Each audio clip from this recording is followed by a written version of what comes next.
Started. Welcome in for everybody tuning in on YouTube. It's so good to have you in here with me today. The first stream in a handful of days. We are going to go ahead and hop straight into our debates with a handful of Trump supporters. In fact, we already have our first Trump supporter, Shelly, up on the live. So, Shelly, take it away and tell us why you support the current administration. Okay, so the reason I support Trump, I don't think Kamala is a bad person or a bad president. The reason I support Trump right now is not only because of his immigration policies, it's because of the respect some other presidents have for him. And I know it's hard for that. A lot of people will say that shouldn't play a role in who you support and who you're voting for, but at the end of the day, if other countries will respect us, then that is a benefit for us. The second thing too is the tariffs. Let's touch on that first thing. What president respects Trump more than Harris? Or I guess just respects him in general, because your claim is just that I'm not saying I support this president, but it's Putin and Kim Jong. Those are awful people. Let me tell you. Let me tell you. I used to agree with you. I used to think that the dictators supported Trump more than Harris. Okay, and just generally add respect for him. And I had an argument against that. I still do. But honestly, now I'm inclined to disagree. I don't even think that Putin respects Trump. We have leaked Kremlin documents where Putin calls him easy to manipulate. And what has Trump achieved since he went into office as it relates to Russia and Ukraine? Not jack shit. Okay. One of the most recent developments was literally begging Putin on X to stop bombing Ukraine. Okay. Then what about Kim Jong-un? You're telling me that Kim Jong-un has respect for him. So how come Kim Jong-un shook his hand in August of 2019, right, and told him that they had stopped doing their missile testing? Then 2 months later, in June, they went right back to it, disrespecting that agreement. Seemingly, not even Putin nor Kim Jong-un have respect for Trump.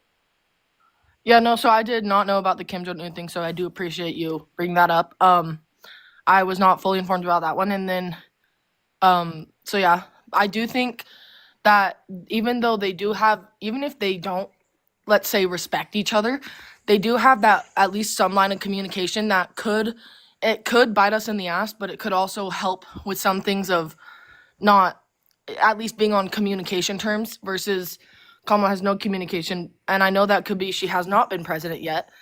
And she hasn't had that chance to build that relationship with them, even good or bad. So I can't say for sure how her relationship would be because she hasn't had the chance to even have one. But yeah, that's one reason. And then could I say my second one or? So just like clarifying, your position is that you think that Trump will be better for relations with Russia? No, that's just one of my. So that is your claim? That Trump will be better in relations with other countries. Yeah. Oh, with other countries. So I mean, I simply don't think that's true. I think you can make an argument that Putin likes Trump more than Harris, but I mean, outside of that, I would heavily disagree. Yeah, but the thing is, Russia is a very strong country that. Okay, but like one country is different from other countries with Yeah. Okay, I will. plural. Yes, Russia. But Yes. as it relates to Russia, are Russia's goals good or bad? I don't think they're good. No. So they're bad, right? Yes. Okay, and then you'd also agree that like Putin is kind of crazy, and he's only going to align himself with people that are going to. Yes, Putin is a crazy narcissist. I will admit that. Yes. And he's only going to align himself with people that will further his self-interests. Can you elaborate on that? Putin is more likely to align himself with people that will further his self-interests. In Putin's mind, yes. Okay, sweet. So I mean, all that this means is to Putin, Trump will help him further his own self-interest compared to Kamala Harris, when his self-interests are admittedly bad. Yeah. I mean, I guess you. I mean, kind of got me on that one. Not gonna lie. What's next? His abortion. Oh, okay. I know, and one thing I want to say before this is, I know Trump does not have control the abortion policies in the United States. He did overturn Roe v. Wade, brought it back to the states, but I am pro-life. Okay, so you think that abortion should be banned. Why should abortion be banned, Shelley? Yeah, so I'm not in the way of, for me, I don't think it should be banned. Or in certain cases. I think there definitely needs to be medical exceptions and grape exceptions. But I think if in any other case, there are other things to do. I think if you were not being responsible, that baby still deserves to live, and that baby still has a life that they could live. Okay, so So you're basically saying that it should be banned in elective circumstances because that baby deserves to live. Why does that baby deserve to live? Because it's still a fetus, or it still is going to grow into a human being, and It's going to grow into a human being. So that would imply that you don't think that a fetus is a human being now, but it will be in the future. yeah, well, I can admit a fetus is Okay. not a human being So now. you think it's wrong to kill things that will be humans in the future? I have a question. Will some sperm cells and eggs be humans in the future? Uh, could be fetus, will be sperm cell, could be. Okay. So would you say that, like for instance, if your father were to have pulled out and unalive the sperm, which inevitably led to your conception, that he would be doing something really wrong? No, because they're a fetus. If it's already in you, it will grow into a human being.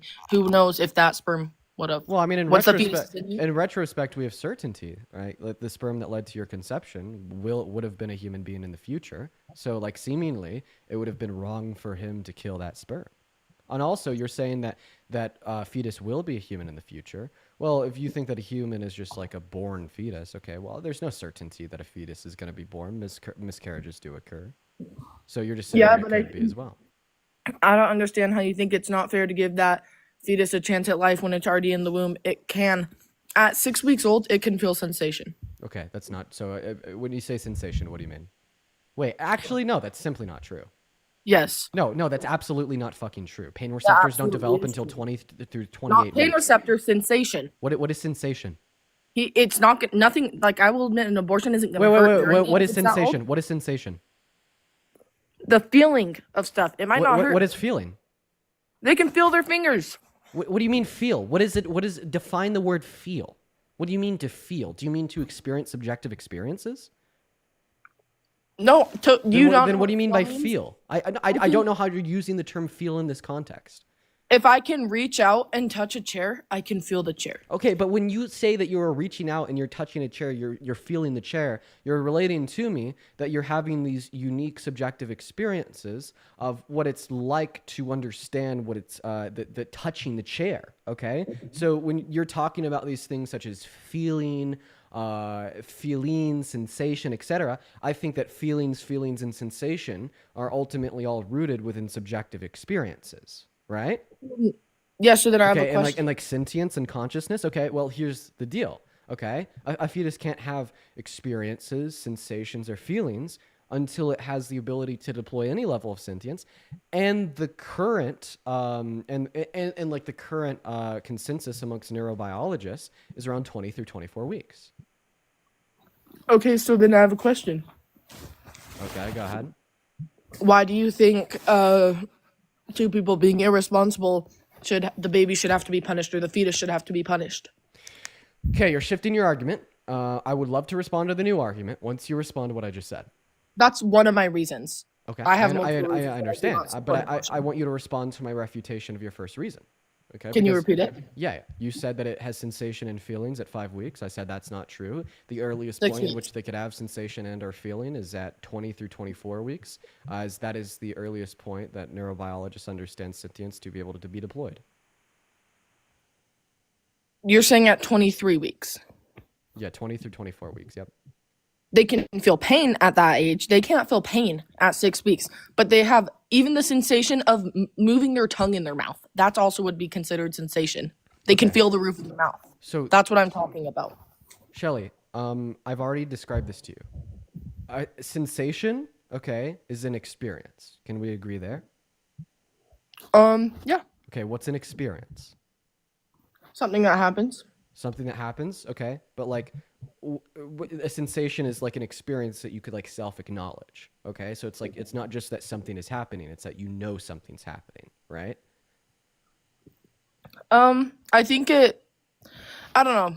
Yeah, I mean, yeah, I'd agree. Okay. Right. Like for instance, if you're asleep in your bed and your cat jumps up on the bed and lays on your legs, okay? Well, you're asleep, you're not going to acknowledge that has occurred, so I wouldn't say that's a sensation that you had, okay? Right? Because you have to have some acknowledgement that it occurred, okay? Well, what do we define as like the acknowledgement of like subjective experiences? Like that's sentience, it's consciousness, right? Yeah. Okay. Well, that doesn't occur until 20 through 24 weeks. So these sensations, these feelings can't occur until 20 through 24 weeks at the minimum either. Okay, but would you also, so you're saying your tongue touching the roof of your mouth is not sensation? Shelly, I just explained this to you. Okay, it's not a sensation when you don't have consciousness. It's not a sensation when you don't have sentience. It's not a feeling unless you could acknowledge that it's occurring. Okay, all right. Like for a fetus at 5 weeks, there's no acknowledgement at all that it's occurring. I beg to differ with you on that one, but Well, no, you can't unless you have evidence. Okay, what evidence do you have that sentience and or like consciousness can occur at like 5 weeks? at 6 weeks, not 5. Do you have any evidence of that? Yeah, here, let me pull up the article real quick. Talk to your stream while I do that. Man. Okay. Yeah. My anxiety. Let's go ahead and see the evidence that they have sentience before they have a developed brain at all. That'll be fun for the 7,000 people in here. I appreciate you for being here. Make sure that you're double tapping away on that phone screen and share out this live with a handful of friends. So I feel like what she's referencing is this study that very immoral study that was done in the 70s. I think it was late 70s, like 78 or so. Basically, they took the bodies of fetuses and they tested them for any type of brain activity, and they were able to locate and identify very like low alpha brain waves. However, like low alpha brain waves are not sufficient for any sentience, for any level of sentience and or sentient experience. So, like the claim that sentience occurs at that point is debunked and has been refuted since. In fact, the more neuroscientists have, studied and looked into the expression of consciousness and sentience throughout embryonic and throughout the development of a fetus. The later they push down the line. So in the 70s, it was 6 to 7 weeks. In the 80s, it was 10. In the 90s, it was 15. And now the current understanding is 20 through 24. Very fun fact. Okay, on nationalinstitution.gov, it says that there is new neurological science that has been performed in different studies. Nationalinstitution.gov is not a website. I'm guessing you mean National Institute of Health. Yeah, National Institute of Health, sorry. There you go. By the way, we can't hear you when you're on pause. You have to be able to see me in order for me to hear you. There's evidence that indicates fetuses can feel pain and perception during the first trimester, less than 14 weeks. Please look that up. So less than 14 weeks. I thought you said that your claim was 6 weeks. So that's less than 14 weeks. Let me read you another one.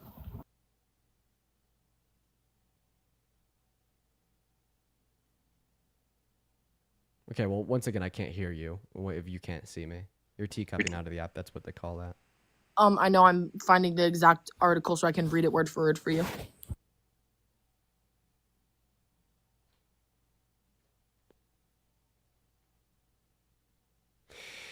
Okay, all right. I would like to clarify that even this study off of the NIH reads the predominant position has been that the potential for fetal pain perception emerges at mid-gestation. This position is mirrored at the legislative level, in which recognizes that fetal pain capacity would occur at the 20 through 22 week gestational mark. And this comes from a study in 2021, provided after what is listed. And in fact, this is not even a study of its own. This is a paper that's more so talking about other studies. So I have a question. Would you say... I mean, did you read through this at all? Yeah, so would you say that you did read through this. So I have a question. Where in this does it indicate the evidence of the findings? So would you say that a baby... Oh my God. Oh my God. You didn't read through it. You want to know why I know that you didn't read through this? You want to know why? Why, Dean? Go down to table 1, okay? In the study in the study, quote unquote, that you're giving me from NIH, okay? All this is an academic review of all literature that has been posted on the subject in the last 80 years.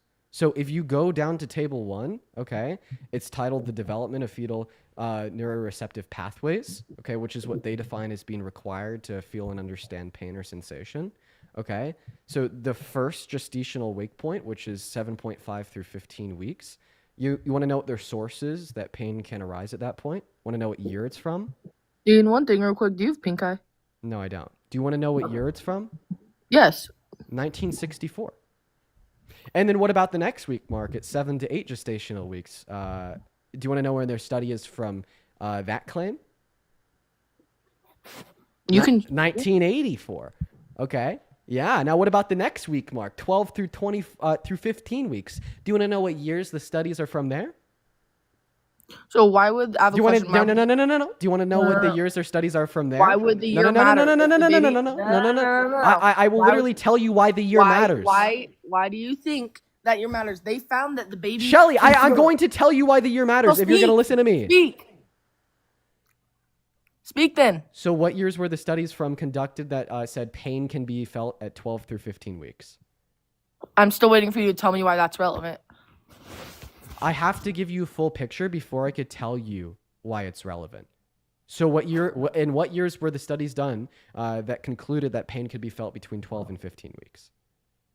Doesn't matter the year. It does. The study was done and it proved it.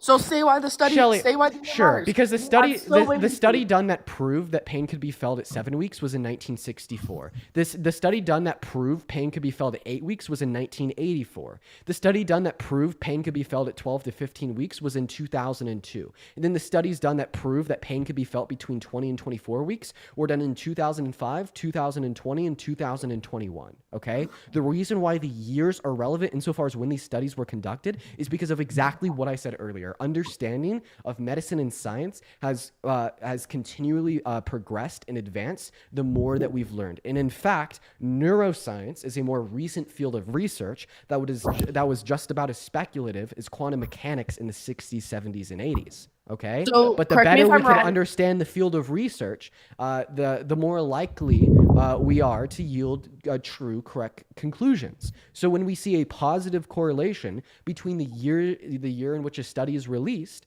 okay, it being older, denoting the fact that they believe fetuses could perceive pain earlier, and the fact that it's newer, denoting our new understanding that fetuses can perceive pain later. What this shows is that the more we know, the later we kind of push that rock down the road of when a fetus can begin experiencing pain. All right. And I mean, this is exactly what we've done with cigarettes as well. I mean, what did doctors say about cigarettes in the 1960s? They said that they were perfectly safe. What do they say now? No, they kill people. Same thing with vapes, and same thing with a lot of other forms of study and advancement in neurobiology, since it's such a lucrative and hard to study emerging field in medicine and science. So when we see this trend of the more recent a study is done with a better understanding of neurobiology with more advanced equipment, the later it says consciousness can emerge in a fetus, leads us to the justified conclusion that, of course, it's more likely to occur at 20 through 24 weeks compared to 7 to 8 weeks, because the means in which we have to believe it occurs at 7 to 8 weeks are from the 60s, and the means in which we have to believe that it occurs at 20 through 24 weeks is 2 years ago. Okay, so correct me if I'm wrong. You think a baby only starts feeling pain at 24 weeks, right? So 20 through 24 weeks is when I believe that they have the ability to express any level of sentience. So you think they can feel pain at 24 weeks, right? Yeah, I mean, actually, more specific studies on the ability to perceive pain is around 28 weeks. And do you think abortion should be allowed then? So I think that elective lethal abortions become immoral at 20 through 24 weeks with the emergence of low levels of sentience as well as the point of viability. So your argument is on the viability and the No, my ability argument to is on sentience. Sentience. Okay. So do you want to respond to like the long-winded explanation I just gave insofar as why you're wrong and I'm right? You're quoting studies from the 60s. I'm quoting 2 studies from 2020 and 2021. Yeah, so I will admit that your studies are overgoing mine. I'm not gonna say that's wrong because I will admit that you said that. But I do think so. You think it's morally okay to abort a fetus at, let's even say, so you think 24 weeks. Let's say 19 weeks. Yeah.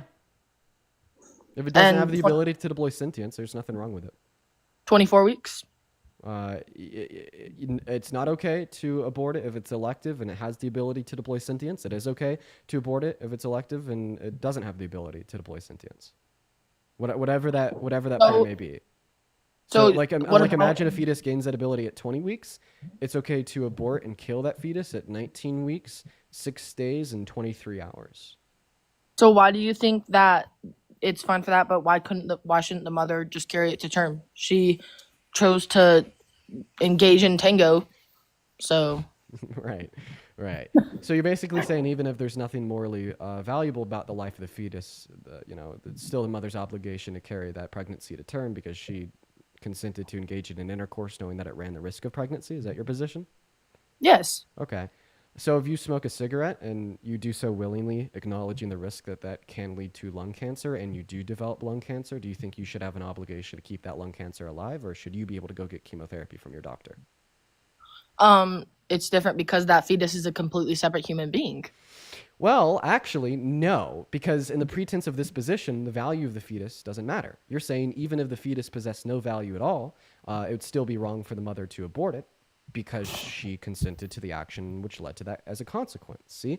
Now, you could only point out one distinction between my analogy and an abortion, that being that you don't think the life of lung cancer is valuable. However, you do think the life of a fetus is valuable. Okay? Well, that's just an entirely different argument, and now you're just pivoting back to what you pivoted away from originally. So okay, then I have another question for you. Okay. What's your stance then on cases of grape? Do you think it should be the whole pregnancy? Yeah. So even at 30 weeks. Yeah. No, I don't think that a great victim has any obligation to provide their bodily resources to a fetus. In fact, I'd argue that the At status. 30 weeks, why couldn't she just do a C-section then? At that point, that baby is viable. Why would I think at that point it's immoral. I think a C-section should be. So that's what an abortion would look like at 30 weeks is a C-section. Do you think that a victim of grape should be able to access abortion whenever? If it's a C-section, yes. What if it kills a fetus? You're still giving it the chance to survive, so yes. It's different than just killing it on the spot and trying to get it out and save it. So if a grape victim gets an abortion at 15 weeks, that fetus has no chance of survival. At 15 weeks, I said I made exceptions for grape. I think they should be able to get an abortion at 15 weeks for grape. I think it should go up to 20 weeks. Okay, so now you're really confusing me. Listen, I think that we need to kind of get back to the basics so we can have an understanding here. So the first reason that you gave me insofar as why you think abortion is wrong is because fetuses have the ability to deploy consciousness at 6 weeks. That claim has been debunked. It's been proven false. And then the second reason you've given me insofar as why you think abortion is wrong is because the woman consented to engage in an intercourse, meaning that she has an obligation to deal the outcome of said intercourse, and I debunk that with the use of an analogy of a cancer patient smoking an individual smoking a cigarette and developing lung cancer. So, I mean, at this point, do you have refutation to either of my two positions, or do you wish to try to give me a new argument? I already told you the cigarette one. I think that's completely irrelevant comparing cancer to a fetus. Wait, why is that irrelevant? Because you're valuing a fetus. Are you saying that it's a bad analogy because a fetus has more value than a cancer cell? Yes. Okay. Well, then see, now you're pivoting to another argument because your position had nothing to do with the value of the fetus and all to do with the obligation that you think the woman has because she comparing consented a fetus to to the risk of cancer. A pregnancy. fetus has way more value than cancer. Shelly, I need you to listen to me, okay? I need you to listen to me very closely. So the first argument that you gave me about how it has the ability to deploy sentience at 6 to 7 weeks, that was a value-based argument, okay? That was your argument to argue that that fetus has value, okay? I debunked that argument. I proved it false. I proved it wrong. You do not have an argument that a fetus is morally valuable. You just simply don't have it, okay? So then you just threw that argument out the window. You threw out the position that a fetus is morally valuable, and then you introduced the position that, okay, I can't demonstrate to you that the life of a fetus is morally valuable, but I could still try to argue that a woman shouldn't be able to get an abortion because she acknowledged the risk of pregnancy when she engaged in intercourse, therefore she has an obligation to see it through. All right? So in So granting then, do me you this think new a baby's a position, parasite? that she has an obligation to see that pregnancy through because she acknowledged the risk of pregnancy when she consented to engage in an intercourse, okay, that argument doesn't invoke anything of value. It just is simply stating that if you engage in an action in which runs the risk of leading to an outcome, such as pregnancy in the case of sex or lung cancer in the case of smoking a cigarette, you must deal with it. Okay? So, yes, my analogy about the cigarette smoker developing lung cancer is analogous. 110% it's analogous. And when you argue that it's not analogous because the fetus is valuable and the cancer cell is not valuable, you're then shifting your position. But that's fine. Now you just have to argue to me that the life of a fetus is morally valuable. So what is valuable about the life of a fetus? Wait, so I just want to establish this real quick. You don't think the life of a fetus is valuable, correct? You're correct. Okay. So at 9 months, it is still a fetus, right? So I mean, I Nope, don't know don't about that answer. terms. I guess when I use it, I guess I should add on a little bit more. I don't think it's valuable when it doesn't have the ability to deploy sentience. You got Okay. me. I'm not trying to get you. I just want, like, maybe I was trying to get you a little bit there. But So go ahead and tell me why you do think it is valuable. I think at any age that fetus is valuable. I know. I'm asking you why. Because it's going to become a life. It's going to have its own, it's literally going to keep growing into a life.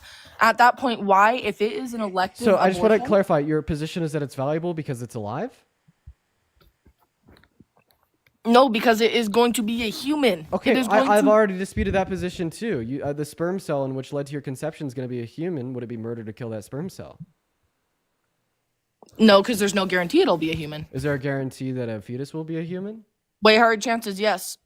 Oh, so there's not a guarantee. There's just simply a higher chance. Yeah, chances make Okay. a lot. If there's like a 0.001 and then a 99%, Okay, well, Which first one of do you all, it's think is not worth- 99%. 1 in 3 pregnancies leads to a miscarriage. And it's also worth clarifying that the particular question I asked you was if the sperm cell that led to your conception was killed, would that be murder? There is a guarantee that that sperm cell will be a human, will be you. so you think it's guaranteed that it'll be that sperm cell? Yeah. Yes. No. Shelly, I don't know. I want to make sure that you're hearing me. Would it have been murder to kill the sperm cell that led to your conception? Because it would have been a human in the future. Like, At the time- like the guarantee that that sperm cell would have been a human in the future Yeah, but is at the time implied there was given no the question I'm guarantee. asking you. Yeah, so at the time there was no guarantee. So Yeah, no. yes, there was. At the time, no. Yeah, yes, At yes. the time, there was no fuck, guarantee the which fuck one there would've. was. Are you kidding me? Dude, are you like- Shelly? Yes, we know this. In retrospect, it is certainly true. 100% certainly No, true. you don't know if the sperm is gonna catch or not, Wait, are you saying would that you you- just couldn't have possessed knowledge of this? dude. How? Wait. So now, your No, no, no. argument You is are even if literally it's making my brain definite. hurt. You are So I just want to clarify. So your position isn't that it's wrong to kill things that will be human in the future, but your position is that it's wrong to kill things that you think will be human in the future. So you never answered my question. You muted me. So answer my question, then I'll answer yours. I don't understand what your question is. You're saying that it's wrong to kill things that will be a human in the future. So, The sperm that led to your conception would have been a human in the future. Like, it's logically implied. So is it wrong to kill that sperm? At the time, no. There is no so. Okay, at the so time so if you at don't the think it's time wrong of to kill doing that the devil's sperm, tango, okay? if you don't think it's wrong to kill that sperm, no. Shelly, At sorry, the I'm going to time- put you on mute. If you don't think it's wrong to kill that sperm, then you simply don't think it's wrong to kill things that will be human in the future. So then what's the position of yours that makes you think that the fetus's life is morally valuable? Because it's obviously not that you think it's wrong to kill things that will be human in the future. I swear, even my vape got sick of you and it just died. So, anyways, so at the time of devil's tango, sex, whatever, okay, there is no guarantee. I hope it dies right now. I hope it burns. There is no guarantee that it's going to catch and that it's going to be the one to fertilize the egg, or that egg is even going to be fertilized. So there is nothing wrong with killing that sperm when there is no guarantee, none at all, that it will catch. Okay, I just simply don't think that you're understanding what I'm saying, or I like the don't think way you're that, understanding or what I'm the way saying. that, or the way that we use these terms. Okay, so I'm asking you this question in retrospect, given that we have certain knowledge of what's already occurred. Okay, so like the claim that a specific sperm cell led to your conception and was a human in the future is certainly true, right? Uh, can you repeat that? So it's like there was a sperm cell in which led to the conception of yourself and became a human, correct? Yes. So, like in retrospect, that sperm cell had like a 100% certainty of becoming you, correct? No, it didn't have an 100% chance. It could it so it couldn't have been any other sperm cell because it was that sperm cell. At the time, there was no Victoria, thank you so much guarantee. for the galaxy. At the time, there is no guarantee. At the time, there is zero guarantee. Yes, it did end up happening, but there was So no so guarantee. so the fact that we know it ended up okay. Listen, basically, here's what I'm saying. Okay, I don't even know if I have any other way to like this question is being asked in retrospect. This is a retrospective question, I meaning have that answered we so knew many this was times and you going to don't like my happen. answer. Okay, we knew that this very specific sperm cell was going to lead to your conception. Okay, it's a retrospective question. I'm At the essentially time, you saying wouldn't know, though, so. it's a hypothetical where we Okay, did so know. hypothetical, you know that baby. You say 1 in 3 is gonna lead in miscarriage. You know that baby is gonna end up living a good life, and you know that baby is gonna make it. Yet you still think it's fine to kill it. So you would say hypothetically, if we did know that there was a sperm cell which led to your conception, it'd be wrong to kill that sperm cell. If we think that there is a sperm cell that would 100% lead to my conception, yes. Do you think that'd be murder? No, it wouldn't be murder. Okay, so it's not. So abortion isn't murder either. I don't think abortion is murder. I think it's wrong. Oh, okay. Then also, so I now never once said abortion is here's the murder. crazier part. So now you are saying that I it is. agree it's not. So I now, agree so now it's you're not saying a that it is wrong to like kill a sperm in which we know would have led to like the conception of you. So let's just assume that your mom and dad. If you knew 100%, Hey, but there's no way to know Shelly. 100%. So Hey, the Shelly. question means nothing. Hey, Shelly. Hey, Shelly. You're gonna go on mute now Dean. because you're interrupting me. Okay, back to the hypothetical. So now let's assume that both your parents did know this the night that they were engaging in intercourse that led to your conception. Are you saying that it would have been wrong for your mother to revoke consent from engaging in intercourse with your dad? Your question has no value because there is no chance to know that. So your question has no value. Give me a question that has value and something we could know. Okay, so Shelly, this is what we call a hypothetical. Hypotheticals are incredibly useful for intellectual debate because it makes us But your thing better able isn't to understand useful. the principles in which underlie our positions. And when you give me the position that it's wrong to disrupt an environment in which will yield a human in the future, such as under your view, killing a fetus or a sperm in which led to the conception of said fetus, this would also include like the environment of engaging in intercourse and seeing it through. So given that your mom and your dad knew that your conception would have occurred given that they engaged in intercourse and saw it through, they begun to engage in intercourse and your mother revoked consent, she would have disrupted the environment in which led to a future human, just like killing the sperm in which led to your conception or killing the fetus, right? So in other words, would you say that your mother revoking intercourse from engaging with your father on that night, given they have certain knowledge that conception would have occurred if she didn't revoke intercourse, would have been just as wrong as a woman getting an abortion? No, because there's no guaranteed way to know. So, Shelly, once again, you're changing the parameters of my hypothetical. Under the parameters of my hypothetical, they do know that if they do see the intercourse through, that conception will occur. Yeah, under the parameters of your unrealistic hypothetical, then yeah. Okay, so it would have been wrong for your mom to revoke engaging in intercourse. So basically, you're saying that if she didn't want to engage in intercourse with your dad should have raped her. No one said they should have raped her. What do you think the word should means? The word means should means good. And if you're saying it'd be bad for your mother to revoke engaging in intercourse with your dad, this means that it would be good for your dad to continue engaging in intercourse with your mom. No, first of all, if she still consented, yeah, it would be good if that fetus. But it doesn't mean he should if she revoked consent. Yeah.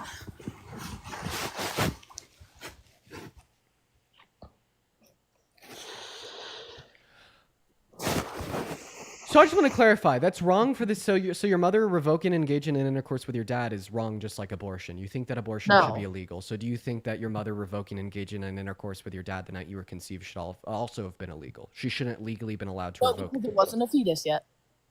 Oh, it wasn't a fetus yet? No. Okay, so your position has nothing to do with the future existence of human life and all to do with the value of a like just the fact that it's a It is a fetus. fetus. So in So other words, your argument is that a fetus is valuable because it's a fetus. Okay, so it's a circular position. My response is pretty simple. It's just simply put that a fetus is not valuable because it's a fetus. I think it's valuable as a fetus because it is its own thing. By that point, it's its own life. Okay. By that point, it has its own heartbeat. Okay, so you're saying that it's just wrong because it's its own life with its own heartbeat, right? Yes. Are you a vegan? Am I a vegan? Yes, actually, I am. Okay, do you think that our government should legally obligate and mandate everyone to be a vegan? No. Okay, so in other words, you do think it's wrong to kill a chicken, just like it's wrong to kill a fetus. However, you No, I don't that think it's wrong to individuals kill a should be able chicken. I don't think it's wrong to kill a chicken. I'm allergic to meat, and that's why I'm vegan. Oh, but I thought you said that it's wrong to kill living organisms with heartbeats. It is wrong to kill a Are fetus. chickens living organisms with heartbeats? Yeah, but that's the circle of life. Are you gonna eat that baby? Oh, okay. So it's wrong to kill living organisms with heartbeats unless you eat them. So if a mother got an abortion and ate the dead body of the fetus, that'd be okay. What the fuck? Yeah, that's what you just told me. No, I told you a chicken. So you're comparing now a baby to a chicken. Yeah, I'm comparing them given the principle that you gave to me insofar as why the life of a fetus is morally valuable. You told me that the life of the fetus is morally valuable because it's a living organism. Because it's going to be a human. That's the underlying principle. And it's going to be a human. Humans have more value than we've already disputed that position. Humans have more value than a chicken. We've already disputed that position. The way that we disputed that it has a heartbeat. So the way that we disputed that position was by simply laying out the fact that there is environments in which are conducive to future human life in which you don't think it's wrong to like terminate, such as like the environment of your mom and dad engaging in intercourse, like the value of the sperm in of itself. You don't want me to bring it in because it just proves your point. Shelly, I've unironically refuted every single thing you've said. No, you haven't. What's one thing that you've said that I haven't refuted? You compared a chicken to a baby. So Shelly, I need you to turn your brain on. The comparison between the chicken and the fetus was a simple fact that the reason you said the fetus was morally valuable because you ignored the fact that I said Shelly, stop interrupting me. The position you gave me, the reason, the principle you gave me, insofar as why you said the life of the fetus was morally valuable, was because it was its own living organism with a heartbeat. Okay? The way we use principles is in this all-encompassing fashion. Principles are true in all applicable contexts. So if you say it's wrong to kill living organisms with a heartbeat, that will mean it's wrong to kill a fetus. However, it will also mean it's wrong to kill a chicken. Because just like a fetus, which is a living organism with a heartbeat, chickens are also living organisms with heartbeats. So I have a question for you. That's not a hypothetical. So given your principle, there is a comparison between a chicken and a fetus. Now, if you don't think that there should be a comparison between a chicken and a fetus, that's not my problem. That's yours. Because you're the one that gave a principle in which makes the two life forms comparable. So then answer this. So again, your abortion status or requirements are because when it has a heartbeat, right? What? I don't value a heartbeat. I value sentience. I've already told you that. Okay, so let's say there is someone there's an old lady in the hospital, okay? Mm-hmm. She can't feel anything right now. She's in a coma. Mm-hmm. Coma Is patients it wrong to go take a knife and stab her? Yeah, coma patients still have moral value because they fall under my conjunct of greater value, which is past or present and future subjective experiences. It's not worth explaining the nuances. It has no feeling.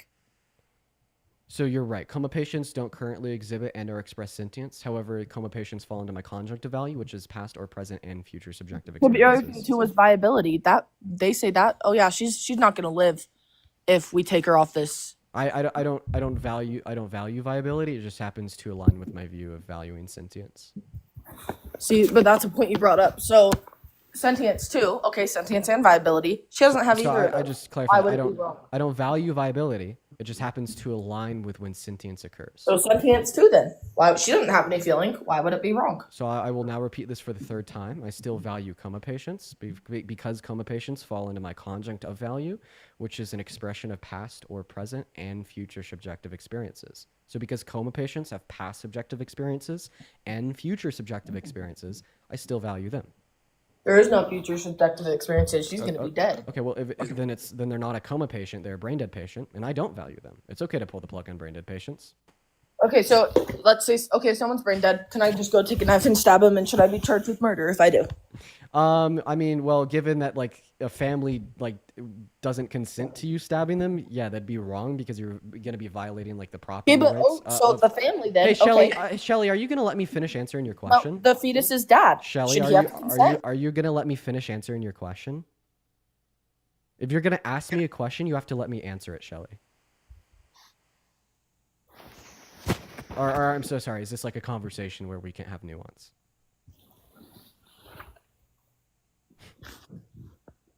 So yeah, I do believe that it is wrong to like go up to a brain dead patient and stab them 10 times in their chest, just like I think it's wrong to go up to a dead body and stab them 10 times in their chest. That wasn't my question. Yeah, it was. Do you think I should be charged with murder? Should you be charged with murder if you were to stab them 10 times in your chest? A brain dead patient? Yeah. Yeah, And because also, because it was the unjustified killing of a human life. But it's not unjustified for the reason that the brain dead patient has the right to life, but it's rather unjustified for the reason that it violates like either like the intentions of like the family of the brain dead patient or like your own like negative mental states and intentions of doing so alongside some other trivial reasons that I want to be able to denote, just like I want to be able to describe to you why I think it's wrong to grape a dead body. great. Next, your other argument for that Can you was tell the me what's wrong family. with what I just said? Like I think it's like wrong to do cruel and unusual things even to life forms that I don't grant the right to life, such as brain dead patients or dead bodies. Or such as pulling the limbs off of a fetus. So I mean I don't think that a medical practice is cruel and unusual, but I mean if you think that it is cruel and unusual and that's the reason why you think it's wrong, this must mean that you do think that the abortion pill is not wrong since it doesn't pull the limbs off of a fetus and rather cuts off the supply of progesterone to the fetus and essentially starves it before it has any experiences, right? No, I was giving you another example from your Oh, thing. okay. Well, I mean, obviously, then you'd just simply point out the fact that the way in which a fetus is killed through an abortion practice is not morally irrelevant insofar as why you think it's wrong. It's more so just like pro life propaganda. Yeah, so I was giving you another hypothetical, like you gave me one for my question. Also, another thing in my argument of Wait, I have a question. Do you think it's no, wrong? I am asking a question right So now. you've You're asked me telling like me not, four no, no. questions. I can ask You're you telling one, me not Shelly. to interrupt. Let me finish what I was saying. You're telling me not to interrupt. You're like, wait, no. Shelly, with Your all due respect, argument. I've been answering your questions. You started Okay, off by so asking you me. let me finish this, and then you can answer. You started off by asking me if it's wrong to like repeatedly stab a brain dead patient, and I was like, yeah, I think that cruel and unusual And then you treatment. asked me about raping a dead body. Shelly, do you think it'd be wrong to like stab and grape a dead body? Yes. Oh, wow. Do bodies fall outside of your value conjunct of like present I don't human think you life? should be charged though. What? What do you mean? What I said? I think you should be charged though. Oh, I thought you said that you didn't think it should be charged. No. So here's the point which I'm trying to describe. Okay, like questions. So questions such as like, oh, do you think it's wrong to like repeatedly stab a brain dead patient, grape a dead body, etc.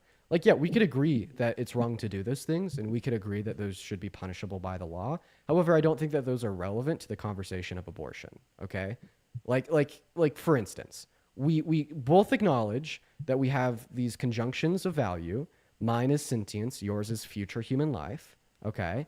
And when you ask the question, would it be wrong to like repeatedly stab a brain dead patient? You're essentially saying, well, brain dead patients fall outside of your principle of moral value. Therefore, it should be okay to do whatever you want to them. But that's actually not true. Okay. This isn't true under I my don't think view, you should be and able to do whatever. this isn't true under your view either. Okay. There's like entities that fall outside of both of our principles for moral value that we agree still have like some low level of protection, such as brain dead patients or dead bodies. Yeah, no, I can agree with that.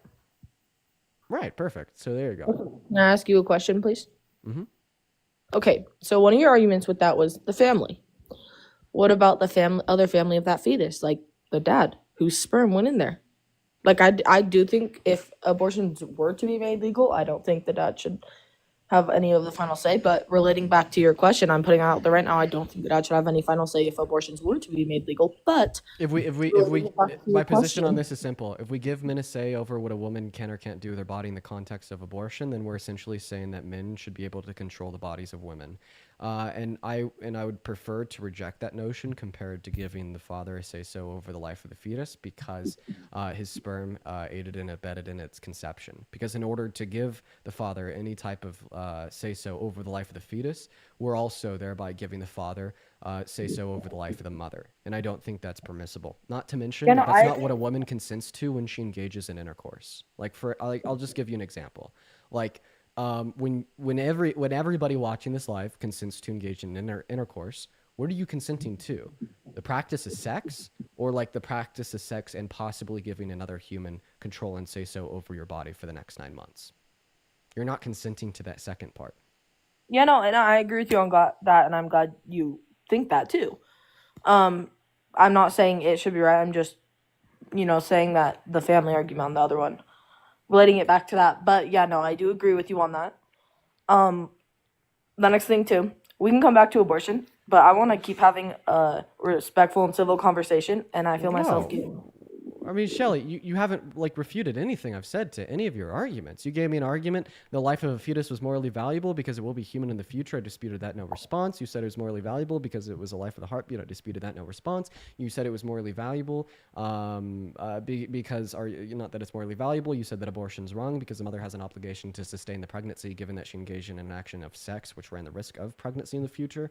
I disputed that, no response. It's like every single time you've given me a reason why you think the action's wrong, and then I like debunk it. You just give no response and move on to the next thing. Like even in like the questions that you just asked there about brain dead patients and dead bodies, I disputed them, and then you gave me no response, and now we're just moving on to the next thing. I feel like a debate isn't merely just you positing a claim, me refuting it, then you pivoting to the next claim.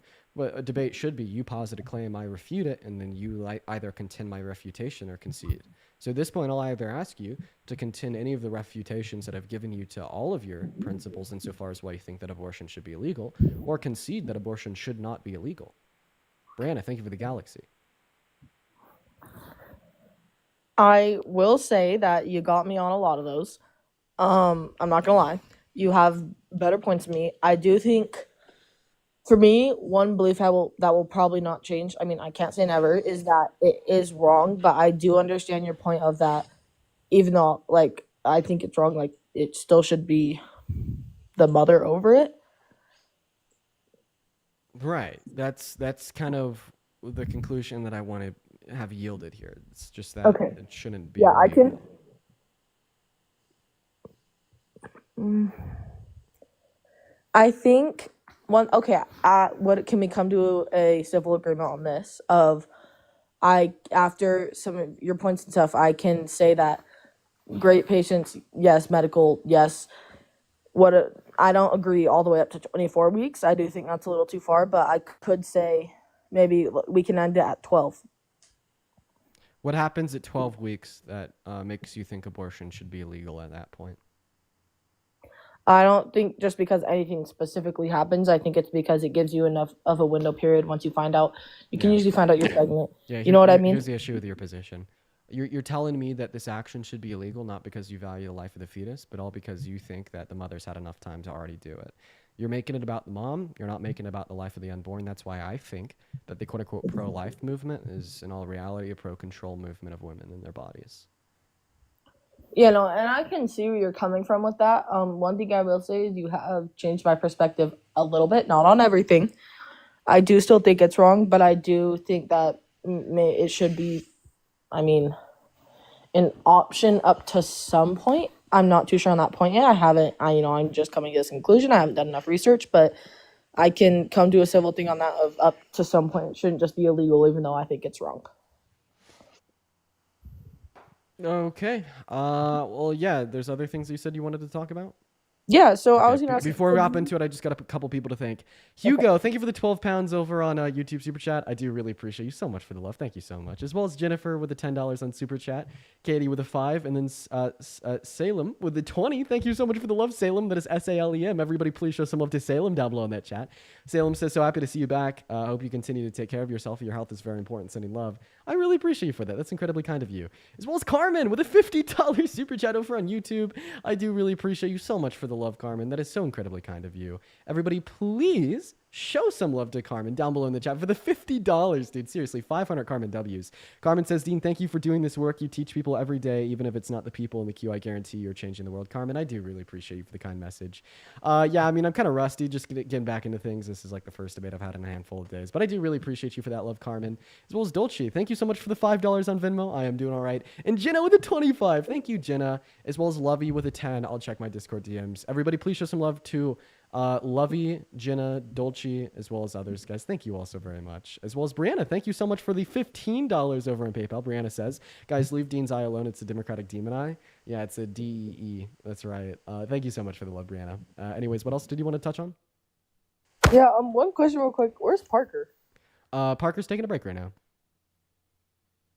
Or sorry, what'd you say? Parker's taking a break right now. Oh, okay. I was just wondering, I usually see him up here with you. I was making sure he's good. So yeah, the other thing, I was wondering if you could tell me one reason you think Trump is terrible for America. No, I'm sure he's a fascist. Honestly, I have no clue what that means. Well, a really easy way to figure out what a fascist is to go to Google, type in tenets of fascism, FACISM. You could either read the literature or the academia, but typically it's consolidated to around 14 tenets. And I believe that Trump perfectly aligns with all 14 tenets of fascism. He also is like he's just anti-American. He called for the termination of the Constitution in 2022, and he told a reporter from ABC that he doesn't know if he has to hold to the Constitution today, and he doesn't even know what the Declaration of Independence is. And that's on top of like trying to coup and rig the outcome of a federal election in 2020, as well as other instances. Yep. Okay. One thing, I can't debate back on the fascism thing because I haven't done enough research on that. Literally just found out what it is. So that's, I can't really have a say on that because I don't know. But could you say like another like reason that we could debate on? Because I do know that he did some bad things in the 2020 election. I don't even have anything to debate on that. He messed up in the 2020 election. He did some really shitty things. Emma, thank you so much for the $10 over on YouTube Super Chat. I appreciate you. Emma says, always a pleasure to get to watch your streams. Emma, thank you so much for being in here. As well as to the people saying just found out what fascism is. I understand that's a little bit crazy. We should all know what fascism is, but, let's not, like, condemn somebody for being interested and learning more. I mean, I could say I know what it is and just, at least I appreciate you for being honest and willing to learn more. But, Shelly, at this point, I'm going to move on to the next guest, but I appreciate you for coming up. Yeah, thank you so much for having a civil debate with me. Have a good day. You as well, Shelly. We're going to move on to the next guest, everyone. Give us a moment to get that next guest up in the box. If you're on that queue, make sure that you do indeed support Trump, y'all. I need to use the restroom. Oh, man. I need to use the restroom pretty badly, quite frankly. But Parker is not around. Parker cannot help cover because he's taking a break. What will I do? What will I do? Quite frankly, what the hell is Dean going to do? Hey, man, if you're one of the 7.4 thousand people watching on TikTok, make sure that you're double tapping away in that phone screen. Sharing out this live with a handful of friends. What is going on, Emma? Do you support Trump? Don't. You don't? Based, Emma? No, I was going to say that I appreciate everything you do on here. Thank you so much for the love, Emma. You are phenomenal. Moving on to the next guest, everyone. Just give us a minute, y'all. Do give us a minute. We're going to get Glory Boy up on the live. Hyped, thank you for the $10 over on YouTube Super Chat. Thank you so much, Hyped. What's going on, Glory Boy? Do you support Trump? No, I just wanted to say fuck Trump and fuck Elon Musk for making Twitter racist. Dude, so real. So real. Twitter is just a cesspool, man. It's so bad on there, bro. It's so bad on there, man.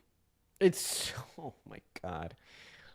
Remember when they used to complain about Jack Dorsey saying that it was like a liberal propaganda platform because he just had posted a couple times about how he was left-leaning?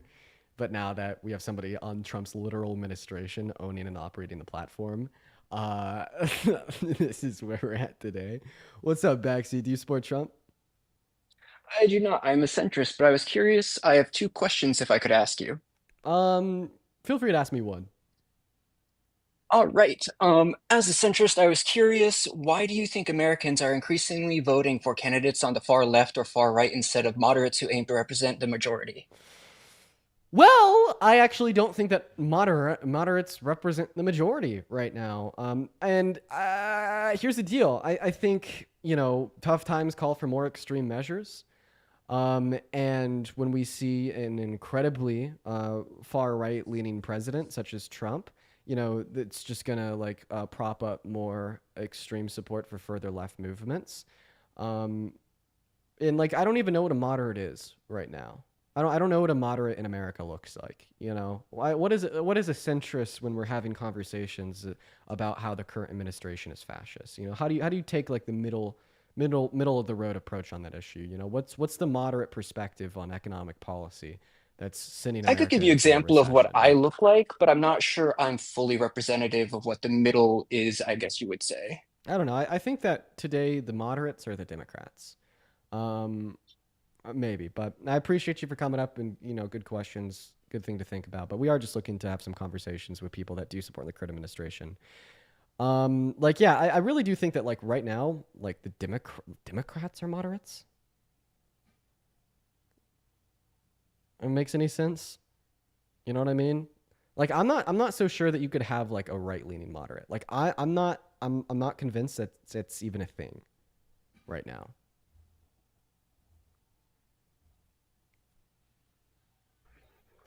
What's not here. If you're one of the 7.2 thousand people, double tapping away in that in the TikTok stream, let me know down below in that chat, y'all. If you'd like to come up here and have a conversation. Adam, thank you so much for the $100 on PayPal. Thank you so much for the love, Adam. That is so incredibly kind. Thank you so much, Adam. Everybody, please show some love to Adam down below in that chat. Adam says, you coming live was a highlight of my day. Adam, it is so good to see you. And thank you so much for the $100 donation. That is seriously insane. Everybody, show some love to Adam down below in that chat. That is incredibly kind of you. Thank you so much, Adam. Very, very kind. Very, very kind. Thank you, Adam. We're going to move on to the next guest right now.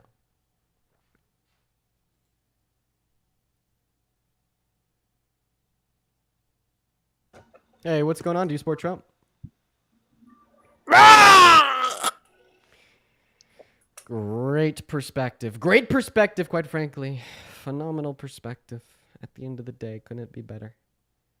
Could not be better. Could not be better, quite frankly. Hi. Hey, what's up, Emma? How old are you? What? How old are you? I'm 14. I just wanted to say hi, and I really Sorry, Emma. Appreciate you for coming up and saying hi, though.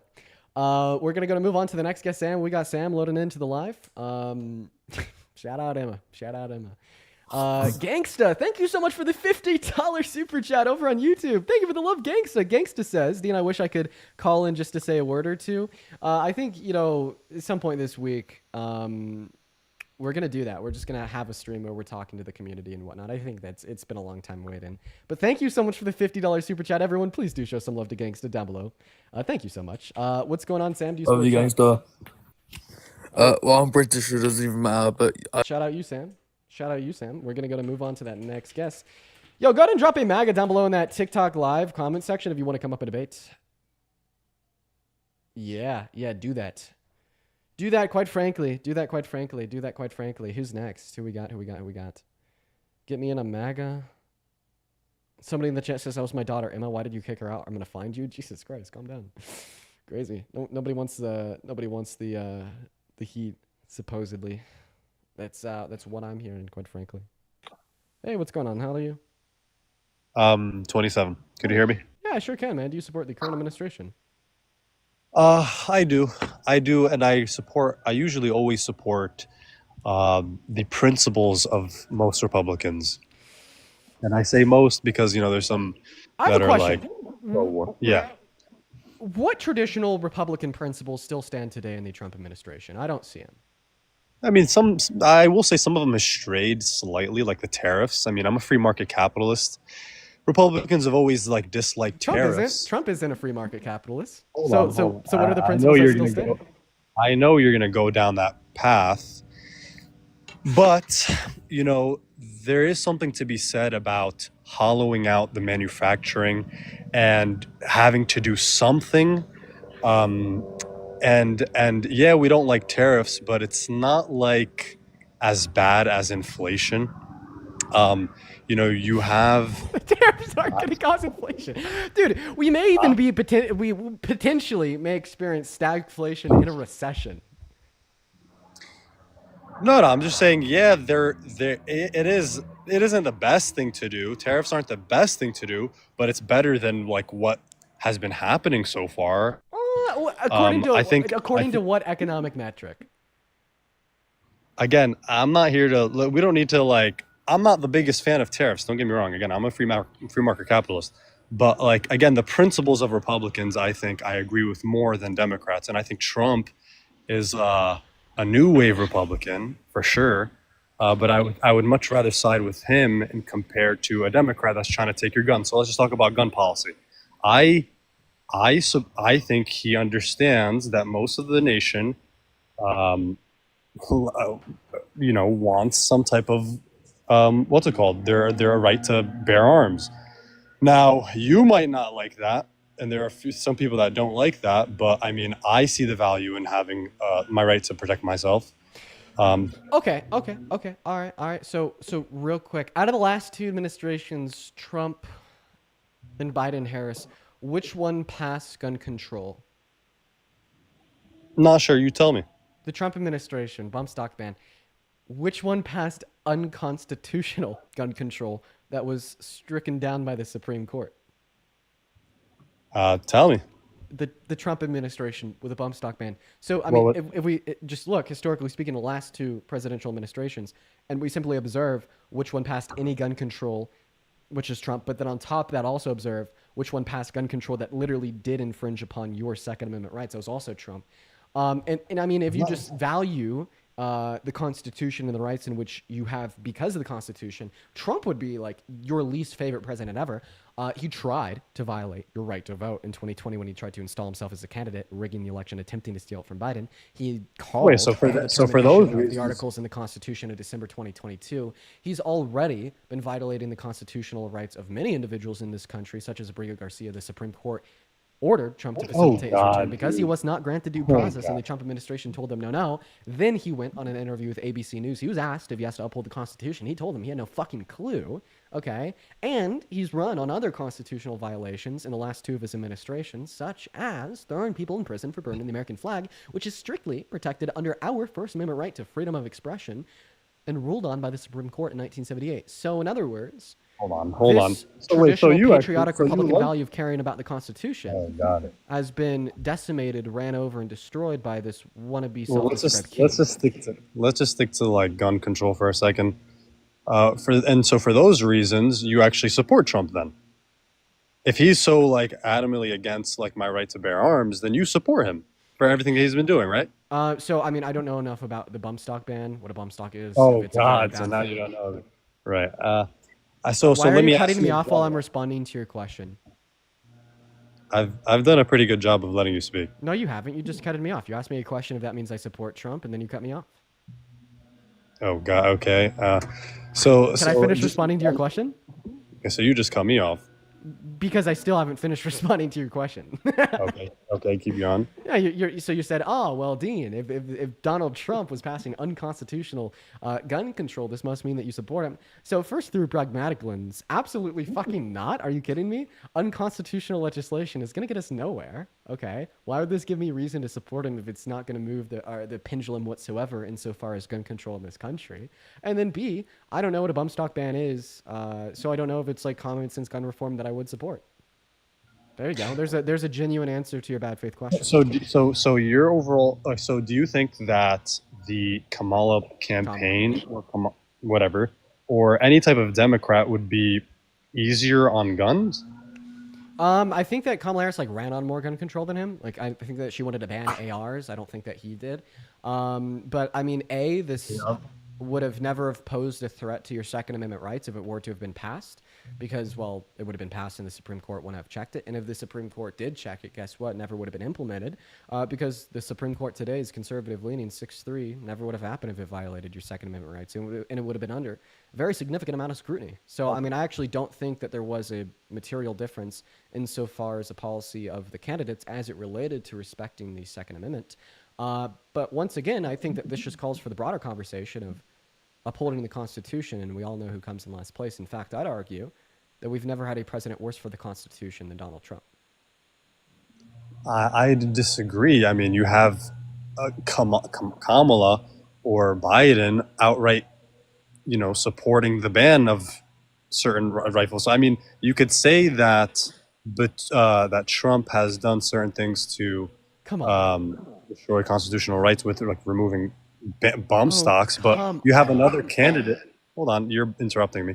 But you have another candidate that says that they want to outright ban it.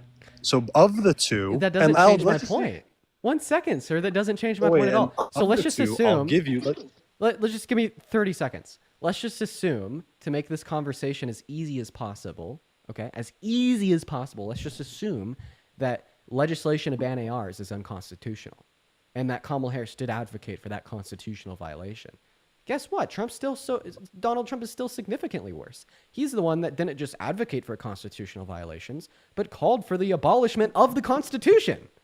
Which one is worse? Advocating for policy that infringes upon one constitutional amendment, or straight up calling for the termination of all of the Constitution? I don't believe he's calling for the abolishment of the Constitution. December 2022. I do not believe it. December 2022, Okay. he called for the abolishment of all rules and regulations, even those found in the Constitution, because he believed that the 20... That's like that. Can I say something? That's like when Democrats will say something like, he came in and he said he's going to stop the Russian and Ukraine war on day one, and he didn't stop the war on day one. Like, there's some things that he may say that are like hyperbolic, and it's like you guys take it a little quite literal. Okay, I want you to tell me how this statement reads. This is from Trump, December of 2022. So with the revelation of massive and widespread fraud and deception and working closely with big tech companies, the DNC and the Democratic Party, do you throw out the presidential election results of 2020 out and declare the rightful winner, or do you have a new election? A massive fraud of this type and magnitude allows for the termination of all rules, regulations, and articles, even those found in the Constitution. Okay, and keep in mind this statement came after he tried to steal the election from Biden by installing fake votes for himself in Congress. I don't think that reads hyperbolic. I don't think that reads satirical. I think that reads very seriously.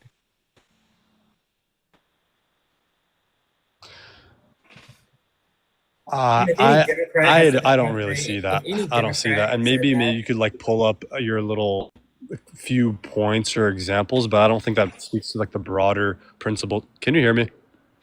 Yeah, you are lagging a little bit. But I mean, I'm kind of happy that you're lagging because I don't. Can you hear me? Because I can't hear like the cope in 4K. Like, this is just mental gymnastics. You know, like, if there's anything that increases my cortisol levels, it's this type of mental gymnastics where I'm like, Trump literally called for the Constitution, for the abolition of the Constitution. And then the Trump supporters like, no, he didn't. Then I read off a statement where he literally did. And you're like, oh, he wasn't being serious. Even like when that statement comes after, he didn't just call for it, but also materially like tried to overthrow the results of the election himself and admitted to it. You know, like, it's just like... Dean has repeated it like more often than not, but like this is not just like a one-off. He does this like constantly. Like, yeah, okay, maybe you would have a point if he like said it once in a blue like once like 10 years ago, but he hasn't. He said it like last week. So I mean, this is not like a new thing. Yeah. Also, I'm gonna go use the restroom real quick. I'll be right back, Matt. Thank you so much for coming up here and helping me by covering. Yeah, sure. Yeah, of course. Okay. Kuzi, is that your name? I don't know how to say your name, but you're out of the app right now, so. Who say? Oh, okay. It doesn't matter. But yeah, I mean, so like I'm confused about your whole point. I mean, what? I still believe that Trump has better, I guess, like overall views of gun policy than any Democratic candidate. Really? And so I don't remember any Democrat in the last 30 years saying, let's take guns first and have due process second. Trump said that in 2018. When has a Democrat ever said that? Well, when has a Democrat said not take guns first, due process second? There's constant rhetoric. Wait, there's constant rhetoric of Democrats saying stuff like, "Oh, we should outright ban guns." Oh no! There should be Banning more guns. Hold on. See, no. Now you're shifting what I'm saying. Banning guns does not mean no due process. Trump said, "Let's take guns first and do due process second." He seems to not like due process. I don't know what it is about due process he doesn't like, but like he seems to like not like it. Oh don't yeah, know no. about that. Let's You also guys not are- forget how he literally told the ABC interviewer that he doesn't think that undocumented migrants deserve due process. Like the ABC interviewer was like, yeah, like this is a constitutional right that they have. The Supreme Court has ruled it so, and then he was essentially like, I don't care. Well, I Yeah. mean, Yeah. that's a little, but in what way do they not deserve due process? I mean, when we talk about due process, if like let's just say an immigrant has a family member that was killed or their child has been killed, and then you have like a chance to go in front of the courts and use our court system, I think you have that right. But when it comes to their like cases where it's about their immigration status and about how they entered the country, I think it gets a little tricky there. No, it no? doesn't. It doesn't no, at all. no, no, it No, doesn't, it doesn't not at all. Yeah, So if They someone have the comes right in to due here process through an illegally- immigration court.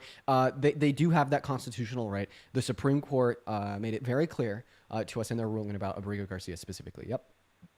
So when an immigrant comes into the country illegally and it's been like a few days, he still has the right to go to the court, Yes. and then what happens? Yes. For, Yes. for them to determine Yeah, is their status of residency, to determine if they actually are undocumented, as well as like some better Claims judges of who then also, asylum, like, claims of danger, all those determine if things. like they have a claim of asylum or danger in their home country, or if like they're proactively And, working and, towards and like right legal now status. that's and you sure, and right now that's not happening. Yeah. No, that's not happening. That's why there's court cases, and he's trying to send people away without them being in court first. Just today, there was a court ruling. Right, but Trump on the wants to average, send migrants. Hold on. average, Please are don't these- interrupt me. but on the- Please don't interrupt me. Hold on. Trump just today said he wants to send undocumented migrants to Libya, right? And they raced to the court system just today to make sure that that did not happen because they don't want him to send people to Libya with like no due process because he tends to do that. Yeah, and then he defends it. He says that he's not going to honor the Supreme Court's ruling for him to facilitate Abrigo Garcia's return. He's not going to do it. And then he told ABC in their 100 days in interview that he just simply doesn't think they deserve due process. And then he told another ABC interviewer that he doesn't even know if he has to hold to the Constitution. So it's like he recognizes that, yes, it is unconstitutional to not grant undocumented migrants due process. He recognizes that, but his argument is that he doesn't think they deserve it, and he doesn't know if he has to really care about the Constitution all too much. On the average, every migrant that they're grabbing, they're not going to take them to court. They're just grabbing them and tossing them out. Why does the average matter? Well, because if you're nitpicking like certain cases, then I don't think that's kind of fair. No. I'm going to say it. Any person, I don't care if they're undocumented or not, any one person who was sent out of this country without any due process, that's a travesty. Because it makes a mockery of our Constitution. I gotta hop in here real quick. This is an analogy to what you're saying. Okay, let's assume during American slavery, only 30% of humans in America were enslaved, and the other 70% of humans in America were the enslavers. On average, the average American was not enslaved. This means, according to your logic, that it didn't really matter all too much. No, that's not what I'm trying to say. I'm trying to say if you're saying it's different to say that everyone is not getting due process, and it's different than to say, okay, maybe a few of them have slipped through the cracks, and maybe Wait, there's it's not special- slipping through the cracks. Stop it. When you imply that they're slipping through the cracks, that means no. Let me make this incredibly clear. This is what you're saying is just absolutely false. They're not merely I can slipping mute through the you, I would. cracks, because slipping through the cracks implies that this wasn't supposed to happen. Okay, this implies that they were supposed to get due process and they didn't, and it wasn't supposed to happen, and this was just a failure of negligence of the administration. But the Trump administration has made it incredibly clear that yes, this is supposed to be happening in accordance with their goals. They are intentionally circumnavigating due process for undocumented migrants, and they're intentionally ignoring, orders from the Supreme Court to right their wrongs, orders from federal judges and circuit courts to right their wrongs, and they just simply don't care. Okay, this isn't slipping through the cracks. This is going straight through the front door.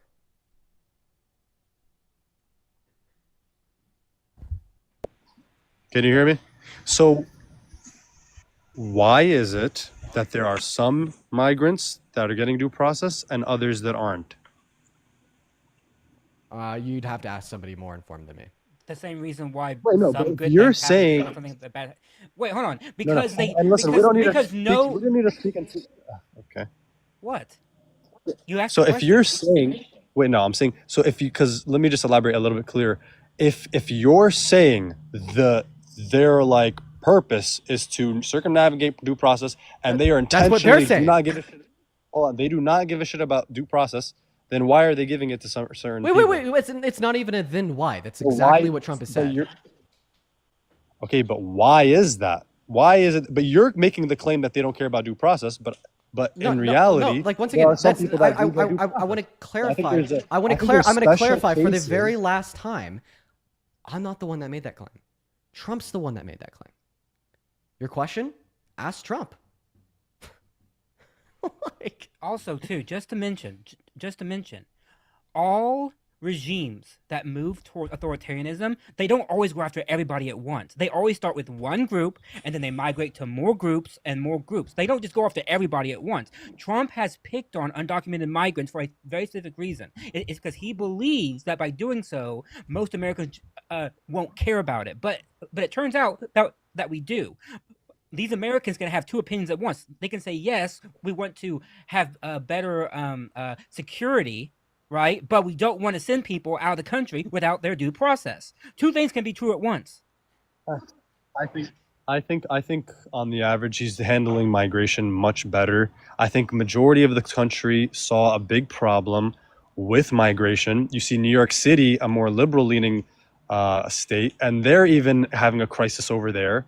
I mean, do you agree with that, at least, that it's kind of a crisis and I would that appreciate we should it at if least handle like I'm not comfortable. do you think yeah. I'm not comfortable with you changing the topic of conversation until you're either to grant us a concession or defend like the actions, okay? Because like basically what I and Matt are pointing out is that Donald Trump doesn't care about the Constitution, and the most recent example of how he's made this incredibly clear to the American people is not granting undocumented migrants due process, deporting droves of undocumented migrants to Venezuela without proper court hearings, and being ordered by a judge to turn the planes around, and literally ignoring the judge. And now that judge is saying that he has, probable cause to hold them in contempt, deporting Brio Garcia to CCOT without due process, then having the Supreme Court order them to facilitate his return, then they just deny and say no.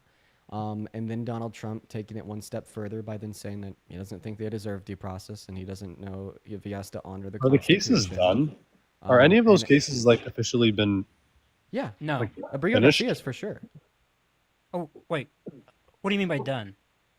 Like the no higher court of appeals, likely, is what he said. Oh, yeah. Well, it all depends. Like one part of it is definitely done, right? But now they have another part because they're not like bringing them back. So that's another part that's like, but that like starts out of it because the Supreme Court said do this. They said we can't, and so now they have to litigate about what they can do. Again, I think there are special cases that like warrant those decisions, and So you're we're basically saying saying that Donald Trump ignoring people's constitutional rights can be warranted. Got I'm it. saying there are certain cases. That's why he's not doing it for quite literally all migrants that have crossed How do you illegally. know that? And that's because we've just wait. How about we? Hey, yeah, let's look that up. Is every single migrant getting kicked out without due process? Is that what you're claiming? No, that's not what I asked about. Okay, at all. so they You are- said that, no, okay, no, but- no, but- Kusei, I'm going to clarify my question because right now you're trying to straw man it. My question was clear. No, You said the but my reason. point No, is no, that no, there no, is no, due no, no, no, no, process. no, no. You said the reason. You're saying there's no due process. Kusei, You you made said it. you said the reason. You said the reason why he's not taking due process away from all undocumented migrants is because he only is taking due process away from special warranted undocumented migrants. How do you know that?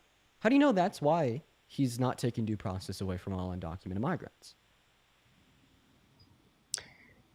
You don't. My point. You fucking don't. Exactly. My point Make your is point. that you guys are making the claim that he's taking away due process, point period, blank. No, That's we did not make that claim. Yes, you are making No, that claim. no, we said he has done it, and in my position Okay, is for clear. certain, One for person, certain. I don't care who you are, one person who does Oh, not one get due person. process is a violation of Yep, our they always say Constitution, that. and therefore is illegal and must be fought against. That's my position. So I want to make this clear, and I want you to listen very closely There to are me. specific cases that may be You're interrupting me right now. Stop talking. I want to make this clear, and I want you to listen to me very closely. Okay? You are proactively changing our position to better fit this narrative of yours. You're straw-manning the hell out of what we're saying. You're straw-manning the hell out of what we're thinking. And when I ask you a genuine good faith question that you can't respond to, you ignore it. Okay? I'm going to ask you this question for the third time. If you ignore it for the third time, I'm going to move on to the next guest. Is that fair? Sure. Okay. So you said very clearly that the reason Donald Trump is taking due process away from some undocumented migrants, but not all undocumented migrants, is because it is warranted in special circumstances surrounding very specific undocumented migrants. How do you know that's the reason he's only taking due process away from some undocumented migrants? How do you know that? Or is that just purely speculative? No, because I would think that if he's doing it to everyone, that would change the motive, right? That would kind of prove your point a little bit better. But if it's for specific people, specific cases, and it's like not like everyone that is experiencing that, then I would think No, I mean, but see, those that's the would show his problem. motives. Like, So just real quick, Matt, I do apologize because I just sure. wanted to finish out on the question and your response to it. I just want to clarify that you gave no justification. Once again, like you are just speculating, okay? And this is just speculation to further fit a narrative that the fascist is justified in perpetuating fascism, okay? Right? At the end of the day, Donald Trump is willingly and intentionally taking due process away from individuals in which deserve due process given the American Constitution and ignoring anybody who tries to check him, including circuit courts, federal judges, and the Supreme Court. Okay? Right? And you are attempting to defend these actions by baselessly speculating that it's warranted in these circumstances. And I find this mindset to be incredibly detrimental to the state of our country and to the values in which underpin it if we are supposed to uphold the Constitution with sovereignty and respect. Okay? And I feel like these attitudes just further perpetuate fascism in America. These attitudes further perpetuate the consolidation of power to the executive branch because they basically demonstrate to the fascists that people support his fascism. well, I again, I think we could agree to disagree. I think there are going to be certain cases that this happens. Then you have to But I think demonstrate that it's not overall- speculation by justifying it. But you're not doing that. You can't do it. Wait, because we've already proven it by saying that all these cases, it's not like all cases, all these people are just getting immediately deported. I think we've But agreed. you're not understanding the point, though. That there's certain It's a- people that have been. No, but that have gotten you're due not process. understanding. I think what you're not understanding is that when Article 5, or sorry, not Article 5, when Amendment 5 and Amendment 14 say that no person shall be deprived of due process, it's point blank period right there. That no person, okay?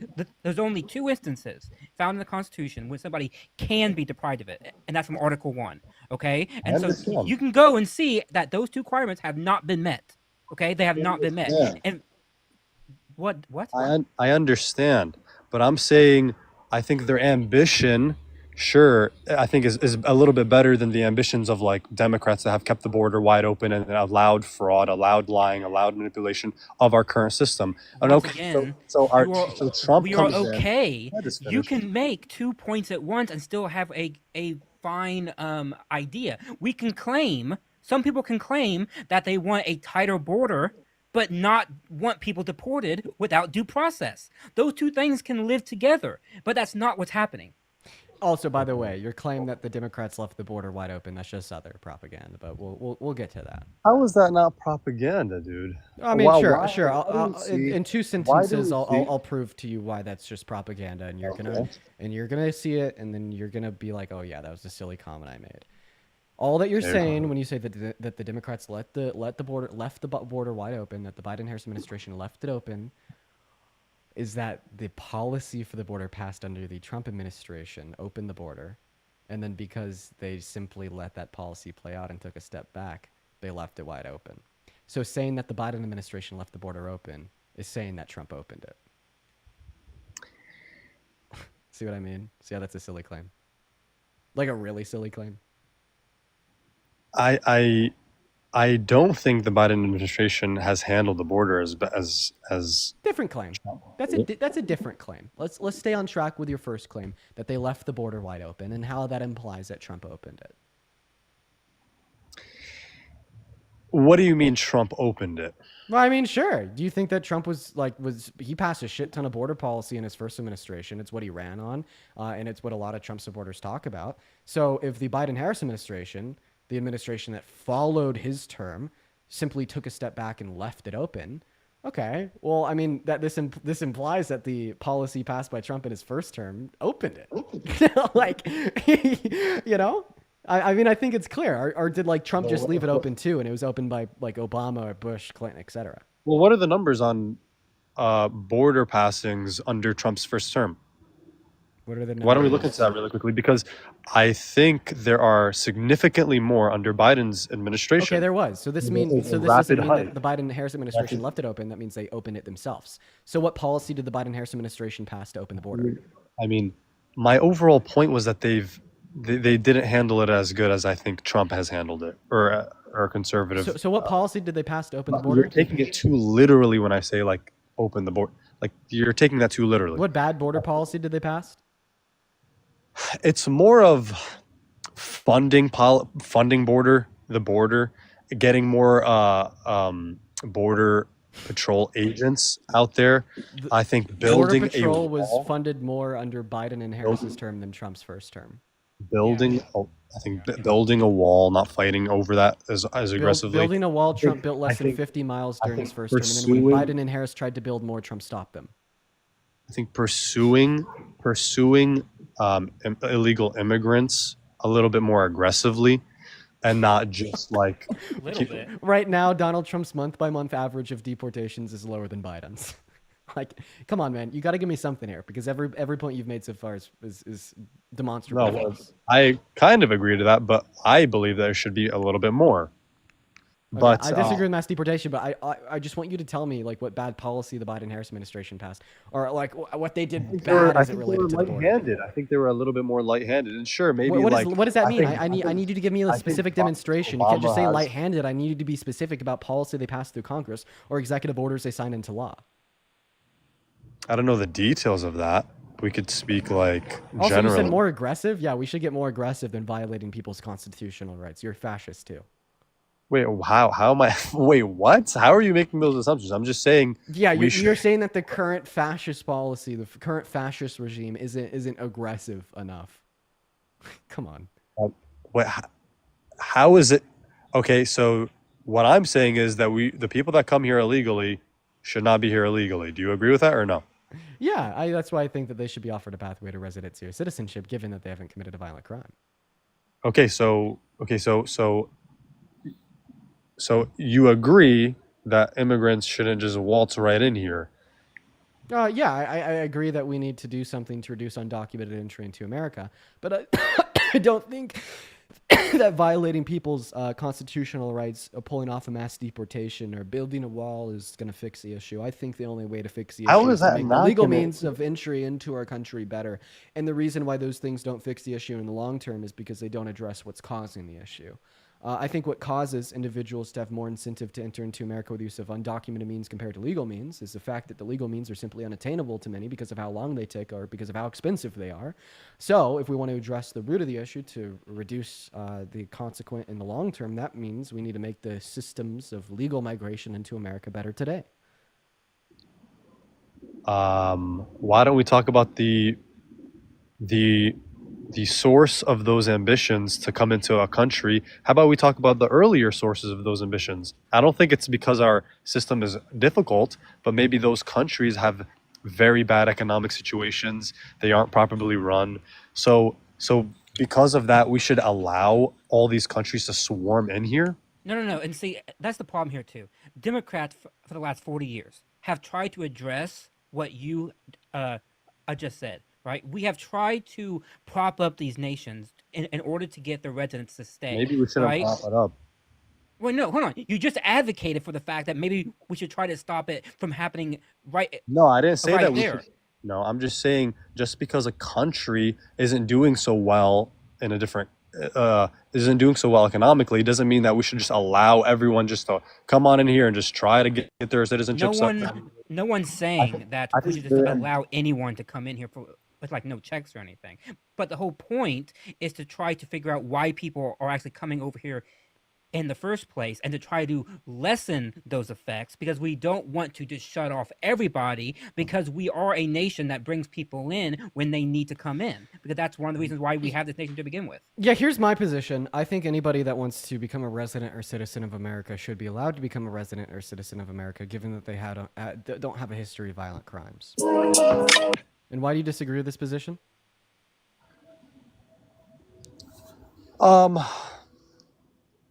I think there's an issue with a rapid influx of like immigration and how the economy's ability to like withstand it. Typically, we've seen like the economic impacts of immigration are good. Even like Most that of economists don't simply say that we should have complete and open like an influx of immigration. The economy can't really bear that. Actually, the economists that you follow unironically do say that. You're telling me that you're a free market capitalist. That's a libertarian perspective. Libertarian economists actually do support like free total entry into America, probably freer than what even not necessarily true. It is That's true. not necessarily true. It is true. The reason why I say that's true is because Like Milton Friedman. You say I'm trying to describe my position, and I'm trying to reiterate fact to you, and you're just simply like cutting me off, and you're not going to listen. And I find that very insufferable and unbearable. So libertarian economists actually do, for the most part, support essentially free and total entry into America with like no barriers. And the reason that is because labor entry or immigration into America is labor entry into the labor force.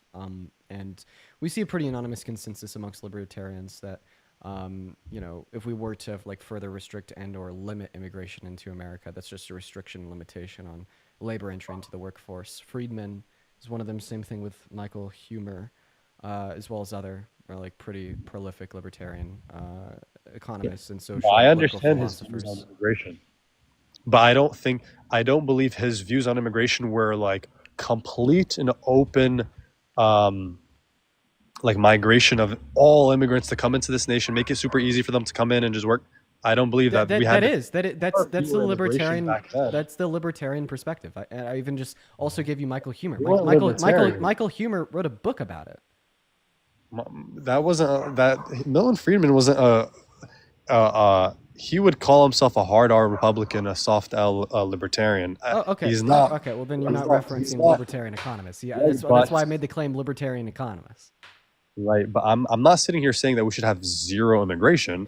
I'm just saying I'm refuting the fact that your claim is that we should have more immigration, more openly like people migrating into the country. Mm-hmm. Milton Friedman would have supported that. They wanted, maybe back in their time, it was fewer immigration and they were slightly okay with that. But in like today's day and age, the type of immigration we see now, 3 million people, 2 million people, that's ridiculous. So do you think like the undocumented migrants even that entered into America in the last 4 years hurt the American economy? I think they take away from American jobs. And if you're why do you want I think that's ridiculous. I think that's no. You're not stop fucking pivoting. You say no because you're pivoting. I asked you a question. I said how do they hurt the economy, and then you say fucking 4 words, and then you try to ask a question back to me. That's insufferable and ridiculous. When I'm asking you a question, I would really appreciate for you to respond to it, and then for us to have a conversation about your response. What was the question? But when you just give me like a 4 fucking word response, and then you try to like pivot and ask me an entirely different question, it's really annoying me. And you've been doing it the entire fucking conversation. So once again, my conversation, my question was, can you name one way in which migrants in America have hurt the economy in the last 4 years? And I said that they're taking away from certain American job opportunities. Great. So when you say that they're taking away from American... Okay, hold on. Say more. Go ahead and say more. No, I'm just saying, how was that pivoting when I answered that? So could you answer that? The Because you're answer, making claims the about answer me you and just not repeated was not the pivot. It was the question that you asked following your answer. When I originally asked you the question, So you I said did it's because answer it. QSay, you then asked a follow-up question before I could get a word out in response. What's tough about you trying to understand this? I asked you the So I question. answered I said, your can you give me question one way as that a immigrants hurt the statement. American economy? You then quickly answered the question, but then after answering the you. question, without a breath to spare, you then went into asking me your own question, which is pivoting. That's what a pivot Okay. is. Definitionally speaking, that is what a pivot is. Why are you rage baiting so hard, attempting to be the most insufferable version of yourself possible? Okay. Dude, I think I've been super respectful, and I don't think I'm really pivoting at all. I answered the question. I made another statement. Like, you're kind of like overly exaggerating all this, man. Just relax. Okay, so your response is just to relax. Well, my request I'm for you is not just to simply pivoting not you. I made pivot. a simple statement. Okay. So do you think I'm an QSay, immigrant? I'm fucking done with this shit. You pivoted. Okay, it's fine. I just want you to not do that. That's all I'm asking you to do. I asked you the question, how do immigrants hurt the American economy? You then gave a forward answer, and then without sparing a breath, you then asked me your own question, moving away from the question I asked you. Definitionally speaking, that's a pivot. What's so tough? What's so tough about what I'm saying?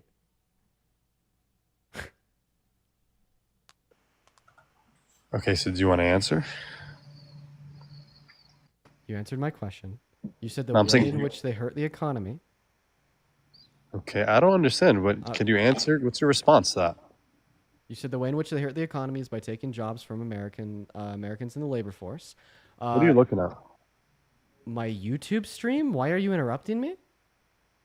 But like, it seems like you're waiting for a response or an answer from your chat or something. You are so fucking insufferable. You know what I'm gonna do just because of how insufferable you are? Oh my god. Here's a blanket. I'm going to go ahead and put the blanket over the head and on the mic right now. So your response to my question was that they hurt the economy by taking jobs from Americans. In other words, what you're saying is that they hurt the economy by working in the economy, adding millions of individuals into the American labor force to further strengthen American manufacturing. And it's funny because one of your first points was to say how important American manufacturing was and how we need to elevate it to a higher precedent. But then also, apparently, we need to forcefully remove millions of individuals from it, which is hilarious. And then also, what happens when we have undocumented migrants in the American economy working jobs, they then what? They make money. And what happens when you make money? You pay taxes. And that's why undocumented migrants pay over $100 billion per year in taxes on the federal, state, and local level. And to take it one step further, they receive less in benefits from the American government compared to American citizens do. Because when you're a W-2 employee, when you work a job, guess what? You're putting money into Social Security in which you will benefit from when you retire. Guess what? You're putting money into healthcare services as offered by your employer. Guess what? You get benefits that undocumented migrants don't. So in other words, when an undocumented migrant works a W-2 job, just want to make sure you're still there, they're actually they're productively providing to the American economy and into the overall tax pool to a higher degree in a more efficient manner than you are, since they take less benefits away from that. And also, when you make money and you pay taxes, you're also contributing to overall GDP growth. And if undocumented migrants pay $100 billion per year in taxes, this means we can justifiably assume that they add over $300 billion per year just to the American GDP. So that's why you're wrong. I'm saying, do they take away from opportunity for American opportunities? No, they create more opportunities. How? How? I mean, what do you think happens when we have a strengthened labor force, growing GDP, more jobs are available to the job market? By the way, can I mention like a one stat that like I think sums this up really good? Because when I hear people say that migrants are taking American jobs, do you know how many manufacturing jobs right now at this very moment are unfilled? How many? 500,000. There are 500,000 manufacturing jobs at this very moment, right? At this very moment, that are not being filled by either migrants or a native-born Americans, right? So no one is taking jobs. In fact, the How do they not take jobs? I think they dude, it's so clear that they take jobs. It's so clear that they take it's jobs. not. No, they have the jobs. They have the jobs that Americans don't want to have, and that's proven by the fact that we can't fill any manufacturing jobs. You see, I don't know. I think that's not I don't think that's completely entirely true. I think It is true. when you have like an economy where there's not too much immigration, people that hire and have businesses will in fact find people to fill those positions if they pay them a little bit better. If you pay No, them, no, no. Right my now, thing is, right now, you the guys National want Association of Manufacturers, right now says that even with what they pay now, and even if they increased it, they're projecting by 2033 that 1.9 million manufacturing jobs will not be filled. People simply do not want to have these jobs. That's true of like everybody. And so you might think that they're being taken because migrants are a good uh, uh, scapegoat for you, but that's simply not true. I'm not sitting here saying that we shouldn't have any type of migration, and maybe those migrants can have those types of jobs, those low skill labor jobs. And then maybe there could be economic growth by that. But my overall point is that I don't think at the scale at which we were getting those illegal immigrants was sustainable. That's what my overall point is, and I'm not sitting here saying that we should have no But there's migrants coming to. there's just simply no macroeconomic indicators in which would lead you to that conclusion. That we were getting a lot of migrants crossing. You're saying that it's unsustainable for the American economy. All macroeconomic indicators were only benefited by the introduction of higher levels of immigration into the American economy. That's a fact, man. I'm not. Like even like the one point that you brought up insofar as how you think they hurt the economy, on top of it being proven abundantly false, okay, right? It also was not an argument from any macroeconomic indicators. It was an argument from fairness. I'm not entirely sure. I mean, I think I don't think having an influx of migrants is really all that good. Okay. Well, we're waiting for the justification. The justification would be you providing us the macroeconomic indicators in which we're hurt via immigration the last 4 years. I understand that like the things that I'm saying are contrary to a lot of what is discussed and pushed in like mainstream media. And in fact, like it's even contrary to the thoughts of a lot of people in the general Democrat Party. And this is like a further left position that I hold, and I can acknowledge that it is definitely a little bit radical, but it's backed by fact. I think we all need to ask ourselves, what are the pros and cons of immigration into America? We don't really see any cons. That's not true. Then why are people What are the cons? What are they? Tell me how undocumented migrants have hurt the American economy. Make it abundantly clear to me. Name the economic indicators in which have been hurt by undocumented migrants. Do you think that there's some constraint on like overall governmental programs by migrants? Yes or no? Undocumented migrants don't benefit from federal government programs. So no. For migrants, yes, they actually fucking do, dude. Which ones? If a migrant goes into, let's just say, a hospital and gets some type of procedure done or some type of like checkup, they could do something called like charity care, where their income is checked to see if they have any type of income, their immigration status, all of that is checked, and they have certain. Yeah, you're right. Undocumented migrants do have access to the emergency room in all 50 states, and that is funded by a federal program called Medicare. Guess what? What? Last year, Medicare expensed $16.5 billion for access to emergency resources for all uninsured people in which use them. Only a certain portion of those are going to be undocumented migrants, and they paid over $100 billion per year in taxes. So seemingly, for every dollar they put in, the government gets out 5. Now, if you want to reduce the amount of undocumented migrants that are reliant on free healthcare and emergency rooms because of a bill passed in 2015 for humanitarian aid, just give them a pathway to residency or citizenship so they could legally obtain healthcare like you or I. Boom. Actually, I'd like to further acknowledge that, yes, there is some constraints that undocumented migrants place on American systems. The way that you resolve them is by giving them a pathway to residency or citizenship. Think about it. Constraints insofar as accessibility to healthcare, boom, fixed by residency or citizenship. Constraints insofar as garnering lower wages on average compared to U.S. citizens because they have less bargaining power in the marketplace because they're not residency or citizens, boom, fixed by giving them a pathway to residency or citizenship. What are the constraints and how can we solve them? typically the solution is always mass amnesty. In fact, I fail to see one of these problems that can only be solved by mass deportation. And in all of these scenarios, I actually find that mass deportation either worsens the problems or doesn't fix it at all. So let's just talk about New York City. They have migrants coming in there. Let's just say Texas is dropping them off into New York City. They're stressed and they are complaining Thank you for the about socks.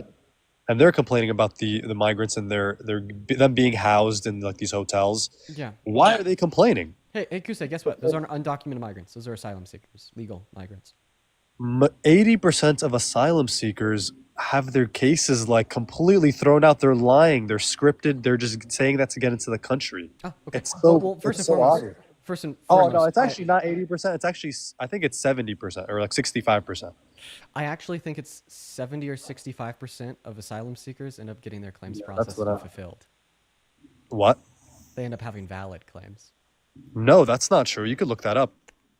I did when I was in Texas. I actually looked that up like 2-3 days ago. Like it's like 35% of cases are actually processed through the courts, and that everything else is like thrown out because it's all lies. It's bullcrap. Oh yeah, it looks like 50% of them. Or like, no, I remember it being wait, like actually, 65. so it's actually How am I 57. lying? How am I racist? I'm like Palestinian. I mean, Okay, yeah. Well, I mean, the first thing that pops up is just over half of asylum claims are granted protection. That's coming from Refugee Council. okay, but- now, I'd but also like to clarify you here. see that- Hey, Kusei. One of the big reasons why, these claims can be denied is because of incredibly strict laws surrounding immigration. But I'll even take it one step further. Just because their claim may be denied in the future doesn't make them an undocumented migrant now. They still have legal protections while their claim is being processed.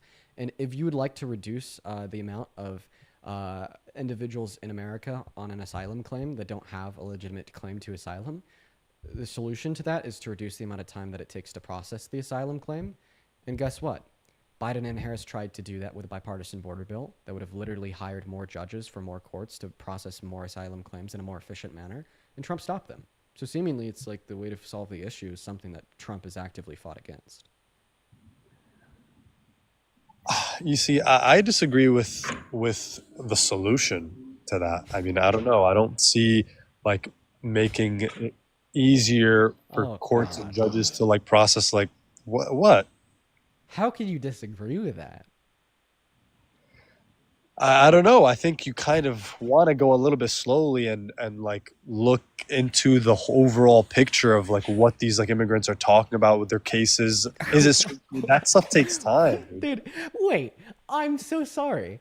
The point of majority- hiring more judges is so you could process a higher amount at one time. So overall, I processing the claims takes a lower amount of time as the queues are shorter, and there's more individuals being processed at any given point. How could you possibly disagree with that? No, I get that. I get that. I mean, maybe that was a bad point. I don't know. I don't think. I don't think. I think there's something to be said about these migrants that are claiming asylum, and a lot of them being bullcrap. Ah, That's for a And then most people court to coming sort into out. what are you, dude? The solution's very obvious. You make the process as efficient as possible, so we could quickly identify the individuals that don't have a legitimate claim to asylum. I support that. And it's a lot of them, dude. It's like literally a lot of them. That's why you make it as efficient as possible. You understand that the issue you're pointing out is Can we accounted look for in my into what percentage of overall migrants come and are claiming asylum? Very low, What percentage of the overall batch? like sub 10, 10%? under. Less than 10%? Yeah. And you would support removing them? No. No, that's like probably like the last After- demographic of immigrants I'd support removing. After like realizing that they aren't actually claiming asylum and they're lying. Okay, they don't have a valid claim to asylum.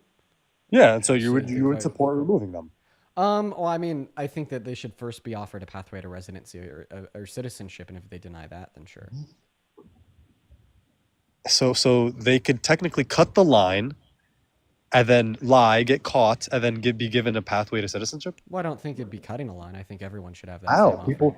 people that go through the port of entry, that's technically a line, and then there's other people that literally cross the border See, through once the again, river. under my view, I think that all immigrants, undocumented or documented, should have the same expedited let me make pathway my to point. residency or citizenship. I really like how like this has been almost an interview. Like you won't even have a conversation with us about your views. You just want to ask me about mine. I mean, I like it, but it's like kind of annoying. I mean, I've given my views. I've told you that I don't. Yeah, think like once again, I've disputed your views. You can't name Over-flexive. you can't name one way in which immigrants hurt, in which undocumented migrants have hurt the American economy. Like your response was to literally pivot and talk about documented migrants. No, I said that Yeah, you said that they're straining the economy in places like New York by like getting hotels and whatnot. Okay, so I Those did are answer asylum it. seekers, in which are no, because those are So asylum I did seekers, which are answer. no, you didn't. Those are asylum seekers, which are documented migrants. My question was, name one way in which undocumented migrants hurt the American economy. My point was about migrants, My question was about undocumented migrants. but we're talking about migrants because We're talking about because what I they're- asked you, Mike. We're literally talking about what I asked you. I specifically asked you about undocumented migrants. What makes you think you have the right to change my question? Come on.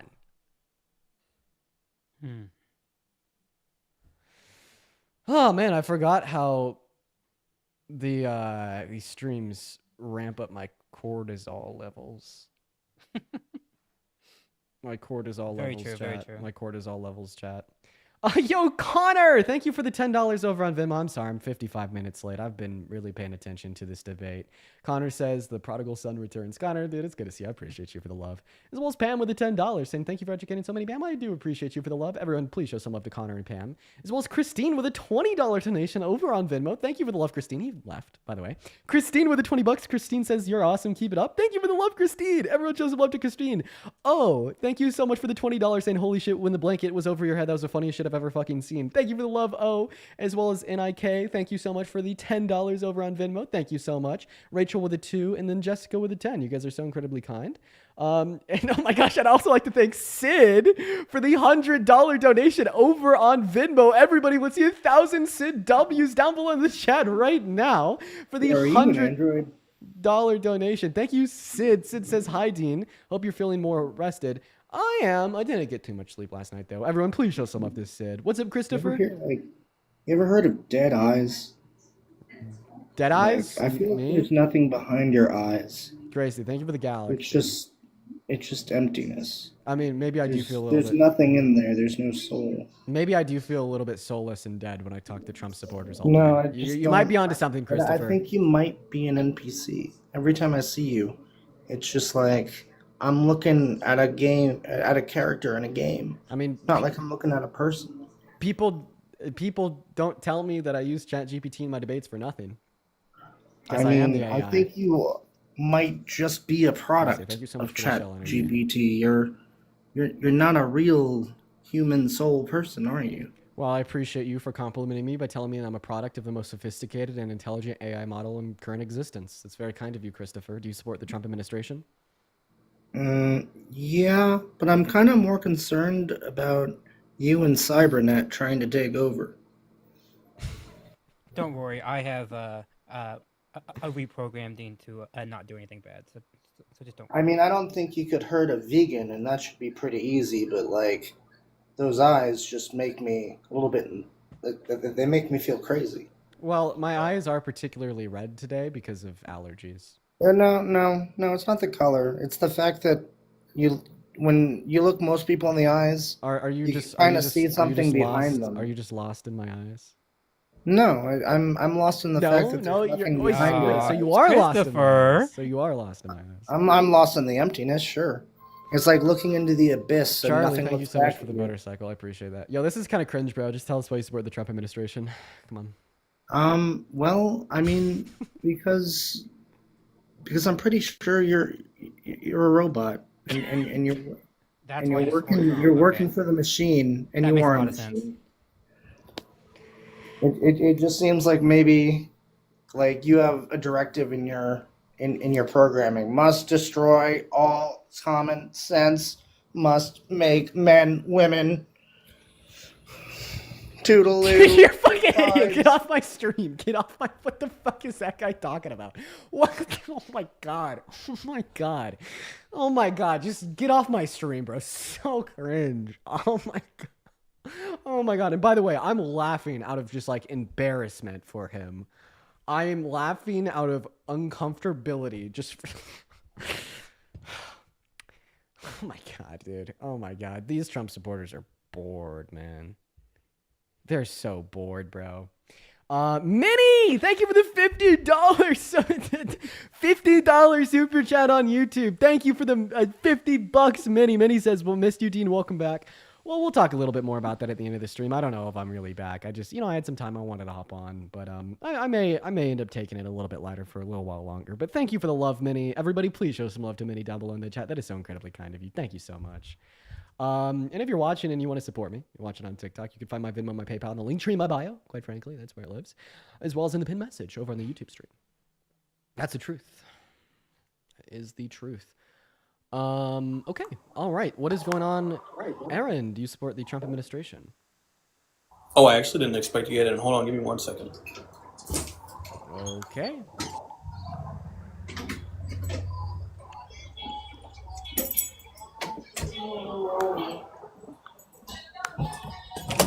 All right, sorry about that. I'd say I'm more of a sense fitter on this. Fence sitter. Sense fitter. I'm more of a fence sitter on this topic. Sorry for. You're good, Aaron. You're good. You're good. What's up? I never supported either one, and I didn't even vote. Okay. Aaron, I think the best place for you to be is in the comment section, hearing me out. Matt, how you doing today?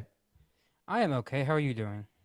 I'm doing okay. I've enjoyed being like a real human for the last couple days. I think Dean was being a real boy. Yeah, I think I want to kind of immerse myself a little bit more in that a bit. Like I just miss doing like normal people things. I really have, and it's been nice, and it's been nice. Especially like towards like the end of yesterday. Like I don't know. I feel like I don't have a lot of privacy anymore. Because I spend like half of my day in a very like public avenue through my live stream, and it was just like kind of nice just knowing that like for the last couple days it's just been like me and my girlfriend and my family in a sense. I don't know. It's a hard experience to describe. But Jamie, thank you for the $20 on Venmo. Thank you, Jamie. Everybody, please show some love to Jamie. Let's get 200 Jamie W's for the continuation of the tic-tac-toe lessons. You're cooking me, Jamie. I'm cooked. Also, big fan. Keep up the good fight. I appreciate you for the love, Jamie. What's going on, Scott? Do you support Trump? Yeah, wholeheartedly. Oh Yes, no! Do you consider yourself a patriot? Well, I'm more of a. I want the American dollar to be the benchmark for everything in the world. I don't want it to stay. Well, on that's top. failing. Yeah, that's not good. That's not going too well. No. Reducing deficit spending is a key, and well, that's not happening. Yeah, it's not happening, What Scott. do you mean that's not happening? What do you mean that's Trump not happening? just proposed. Trump just proposed his new budget. He fucking which costs money.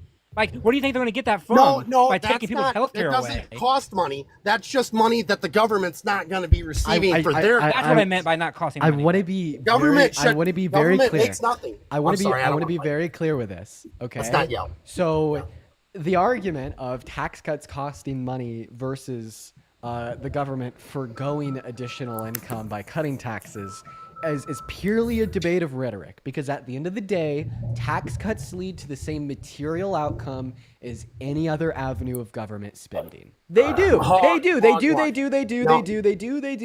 They absolutely do. And guess what? The U.S. Treasury, estimates, right, the foregone opportunity cost of revenue that is cut via tax cuts as spending. Quite frankly, Scott. I don't even think that anybody is maintaining that the GOP budget proposal is going to like lower the debt or anything. Like that's one of the reasons why so many of the hardline GOPers like wanted to go farther is because it doesn't reduce it. Yeah, and not to mention he spent twice as much as Biden and Harris did in his first term, as well as his proposed policy compared to Harris's is like 5 times more expensive. So if you care about reducing the deficit and keeping inflation low, should have voted for Kamala Harris. She's better for both. You're totally wrong. Totally wrong. Quite frankly, no, I'm not. That's what the CBO reports. What's your source, bud? Well, the good news is after 30 days, we won't have to worry about listening to you guys pontificate about things like this. Because your guys' platform will be gone. So enjoy your time. You'll have plenty of time off with your girlfriend in another 30 days. Why is the platform going away? TikTok, well, it just won't be in America. Well, why? So, I guess if for Canadians, Daddy Trump said that like he's going to keep going forever. It's being sued in almost every single state. So I just want to be removed. I just want to clarify that your response to the facts that I shared that you spent twice as much. As, no, one second. What's that, Scott? Give me a break. Give me a break, man. Let me speak. Yeah, I'll give you a break, Dean. So your response to me pointing out that he spent twice as much as Biden and Harris in his first term, and his policy for his second term cost 5 times as much as Harris's, and this is sourcing the CRFB as well as the CBO. Your response is to say, well, the good news is that in 30 days you won't have a platform to live stream on. Really? Well, you know what? Because this is a mouthpiece for China. Anything that is bad for Trump is good for China. Okay, just ignore TikTok. Focus on the substance of the conversation. I'll be fine with the TikTok. substance. Okay. Well, I'm all for tax cuts, no matter what. And I'm not a $500,000 a year person. Oh, should have voted for Harris. She would have cut your taxes more. In fact, Donald Trump is effectively increasing them. I've never seen any taxes get cut when a Democrat's in office. And I know that she ran on proposed tax draw, cuts. Wait. She ran on proposed tax cuts. She had offered tax cuts for 100 million American workers in the low and the middle class. Wasn't coming. Why would it not come? Taxing the rich is taxing the rich is not. Scott, with what reason would you have to believe that her tax cuts would never pass? Because at the end of the day, guess what? They're less expensive than Trump's. Trump's are passing right now. Come on. Here's the difference, though, is you have to cut government spending at the same time of giving tax cuts. Unless you actually, yes, you can.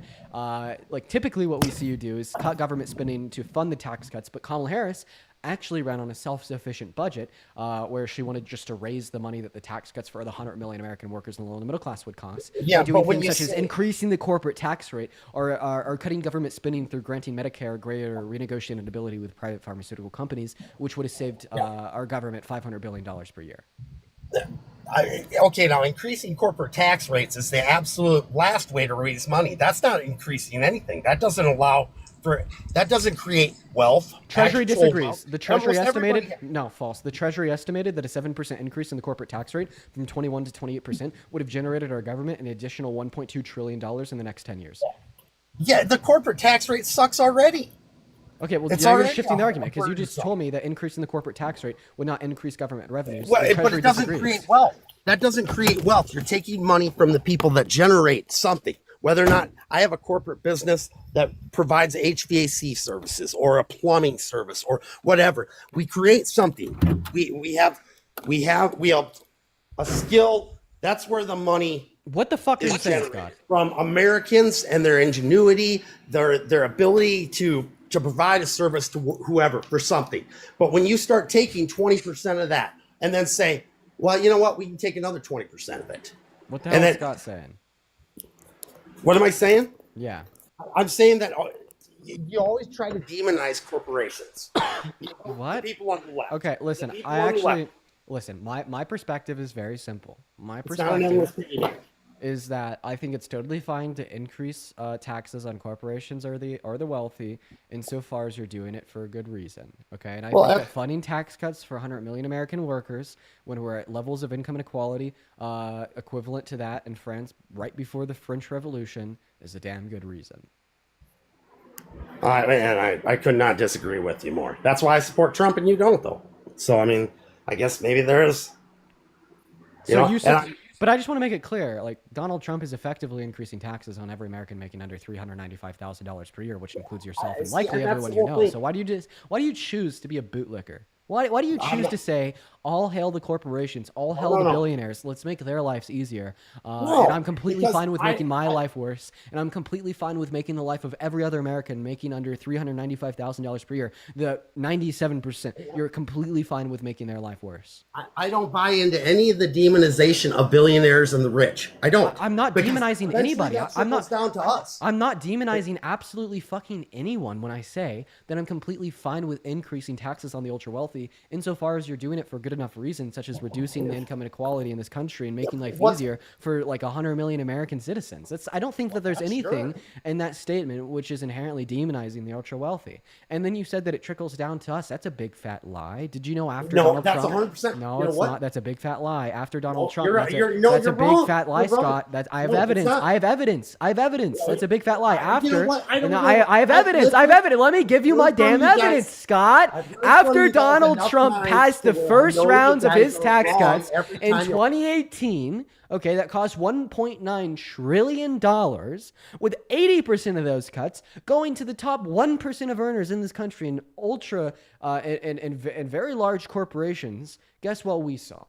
Guess what the fuck we saw? We saw no macro level increase in business investment in this country, meaning that none of the additional profits collected by the ultra wealthy and corporations went back into their businesses. My source is Brookings.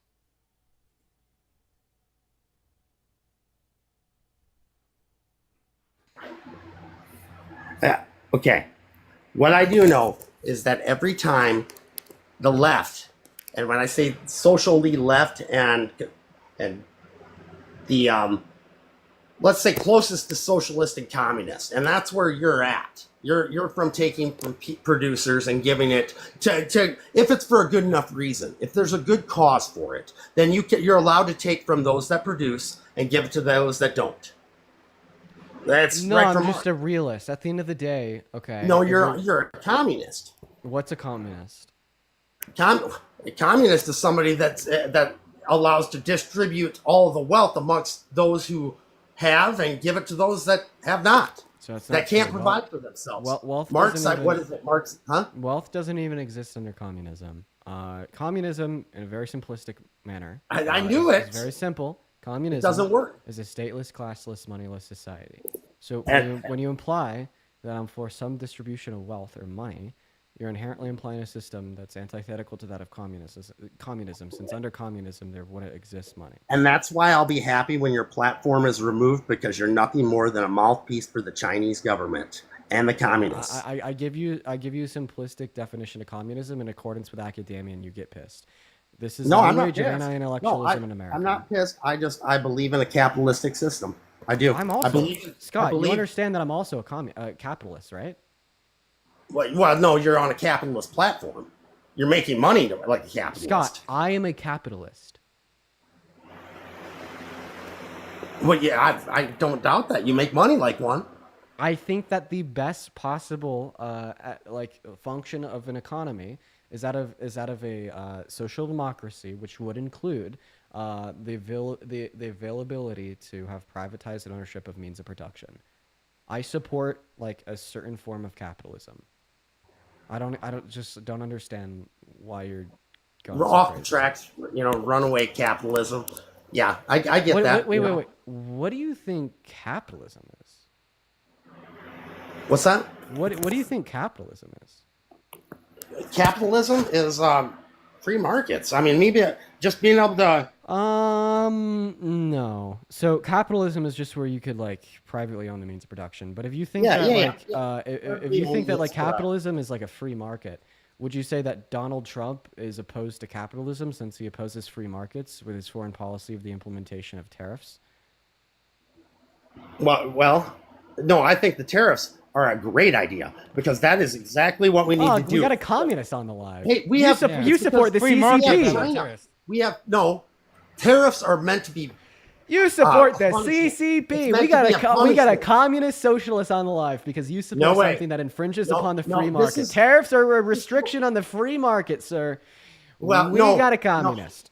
Well, it's got a because communist. these are meant to be punishing communist regimes that aren't playing by the same rule. These tariffs are not meant to raise money.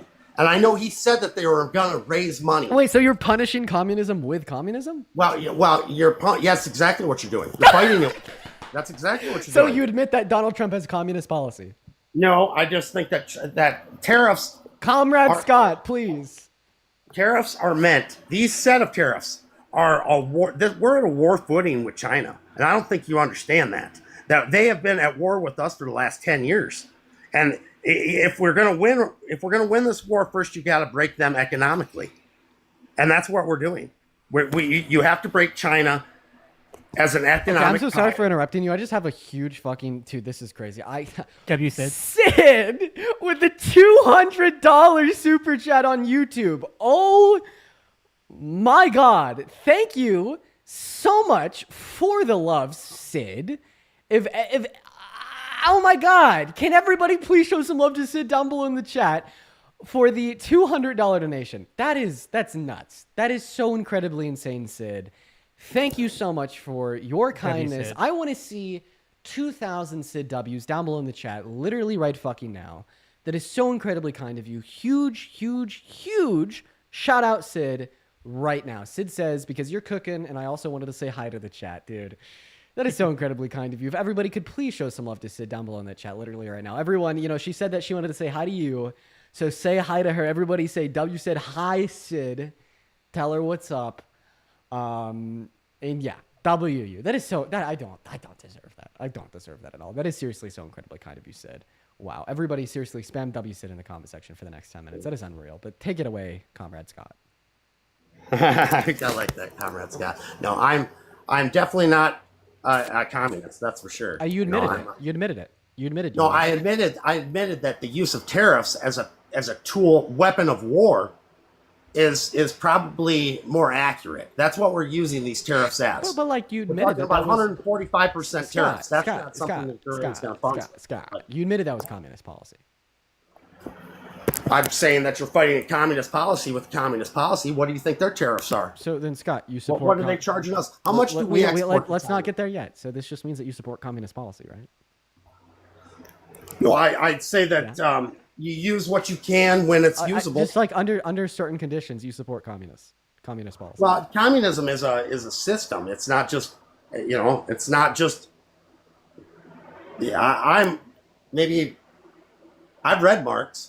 I know Marx. I know but I know it's also in a perfect Thank world. you for the media show. I appreciate you for the love. You read Marx, really? You can eliminate humans from it. Oh, so you're telling me that you've read some of Marx? Oh, yeah. Okay. Let me name one of his late stage capitalist predictions. Oh, come on. Now you're just proving me to be stupid because I'm not very good at pulling stuff out of my ass like that. Name something. I haven't read Marx. How would I know? Yeah. Okay. All right. Yeah. I'm not the one that claimed to have read Marx. That was you. I have. I've listened to it on Audible. So, I mean, hey, it counts. But anyways, as far as we're talking about a footing of us being on top of the world, as far as the dollar being number one, America being the number one producer, our products being the best in the world. That's what we're trying to get back to where being made. I kicked them. That's funny. Oh man. Hey man, listen, I'm probably gonna be on here for another 20 minutes. You want to hang out, Matt? Yeah, sure. Sweet. I'm probably going to be on here for another 20 minutes, y'all. I am going to be getting off a little bit early today. We've only been on for around 2 hours and 30 minutes. I'll do 3 hours today, but then I'm going to hop off. I'm sorry, you guys. Yeah. We're going to go get that next guest up in here right now. Everyone, go ahead and drop a maggot down below in that comment section if you would like to come up and have a conversation with me. Let me know if you'd like to be the last Trump supporter of the evening. Quite frankly, that's the truth. Oh man, my stomach hurts. I'm a mess. Small cheeks. Thank you for the shell energy. That's very kind of you. I'm a mess. What's up? Do you support Trump? Callan, hello? I'm pretty sure that's a child. Goodbye, child. Goodbye, child. Moving on to the next guest, everyone. It's going to get Christina. Up in that live. What's going on, Hi, Christina? Dean. Hello. Do you support Trump? No, I love you. WU, Christina. That's awesome that you don't support Trump. Boom. Wa-bam. Wa-bang. Boom. What's up, Maddie? It's been a minute. We've spoken before? Yes. Sorry, Maddie. Moving on to Tate 2 Shiesty. Here we go, everyone. They're loading up. Loaded up, quite frankly. That's the truth. Hello, Tate. Tate 2 Shiesty is gone. They left. The Trump supporters are terrified. They're so scared. That's the truth. Oh, my Lord. Oh, my God. Bro. Kate and Laura.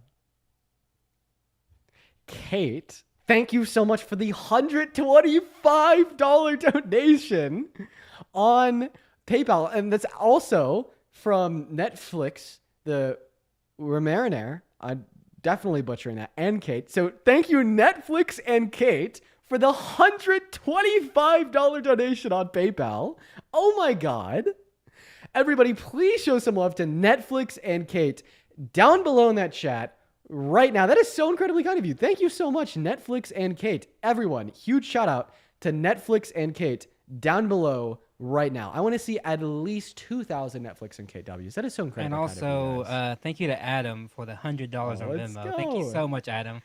I really appreciate you. Thank you so much. So W Adam in the chat too. W Netflix, WK, and W Adam. Then just one more, Laura, with the $75 on PayPal, saying glad you took time for your for self-care. You're killing it tonight. Thank you so much for the love, Laura. I really appreciate you for the incredible level of kindness. I mean, seriously, Netflix, Kate, Laura, Adam. I don't deserve it. I don't deserve it at all, you guys. And I really do appreciate you guys for your kindness and your generosity.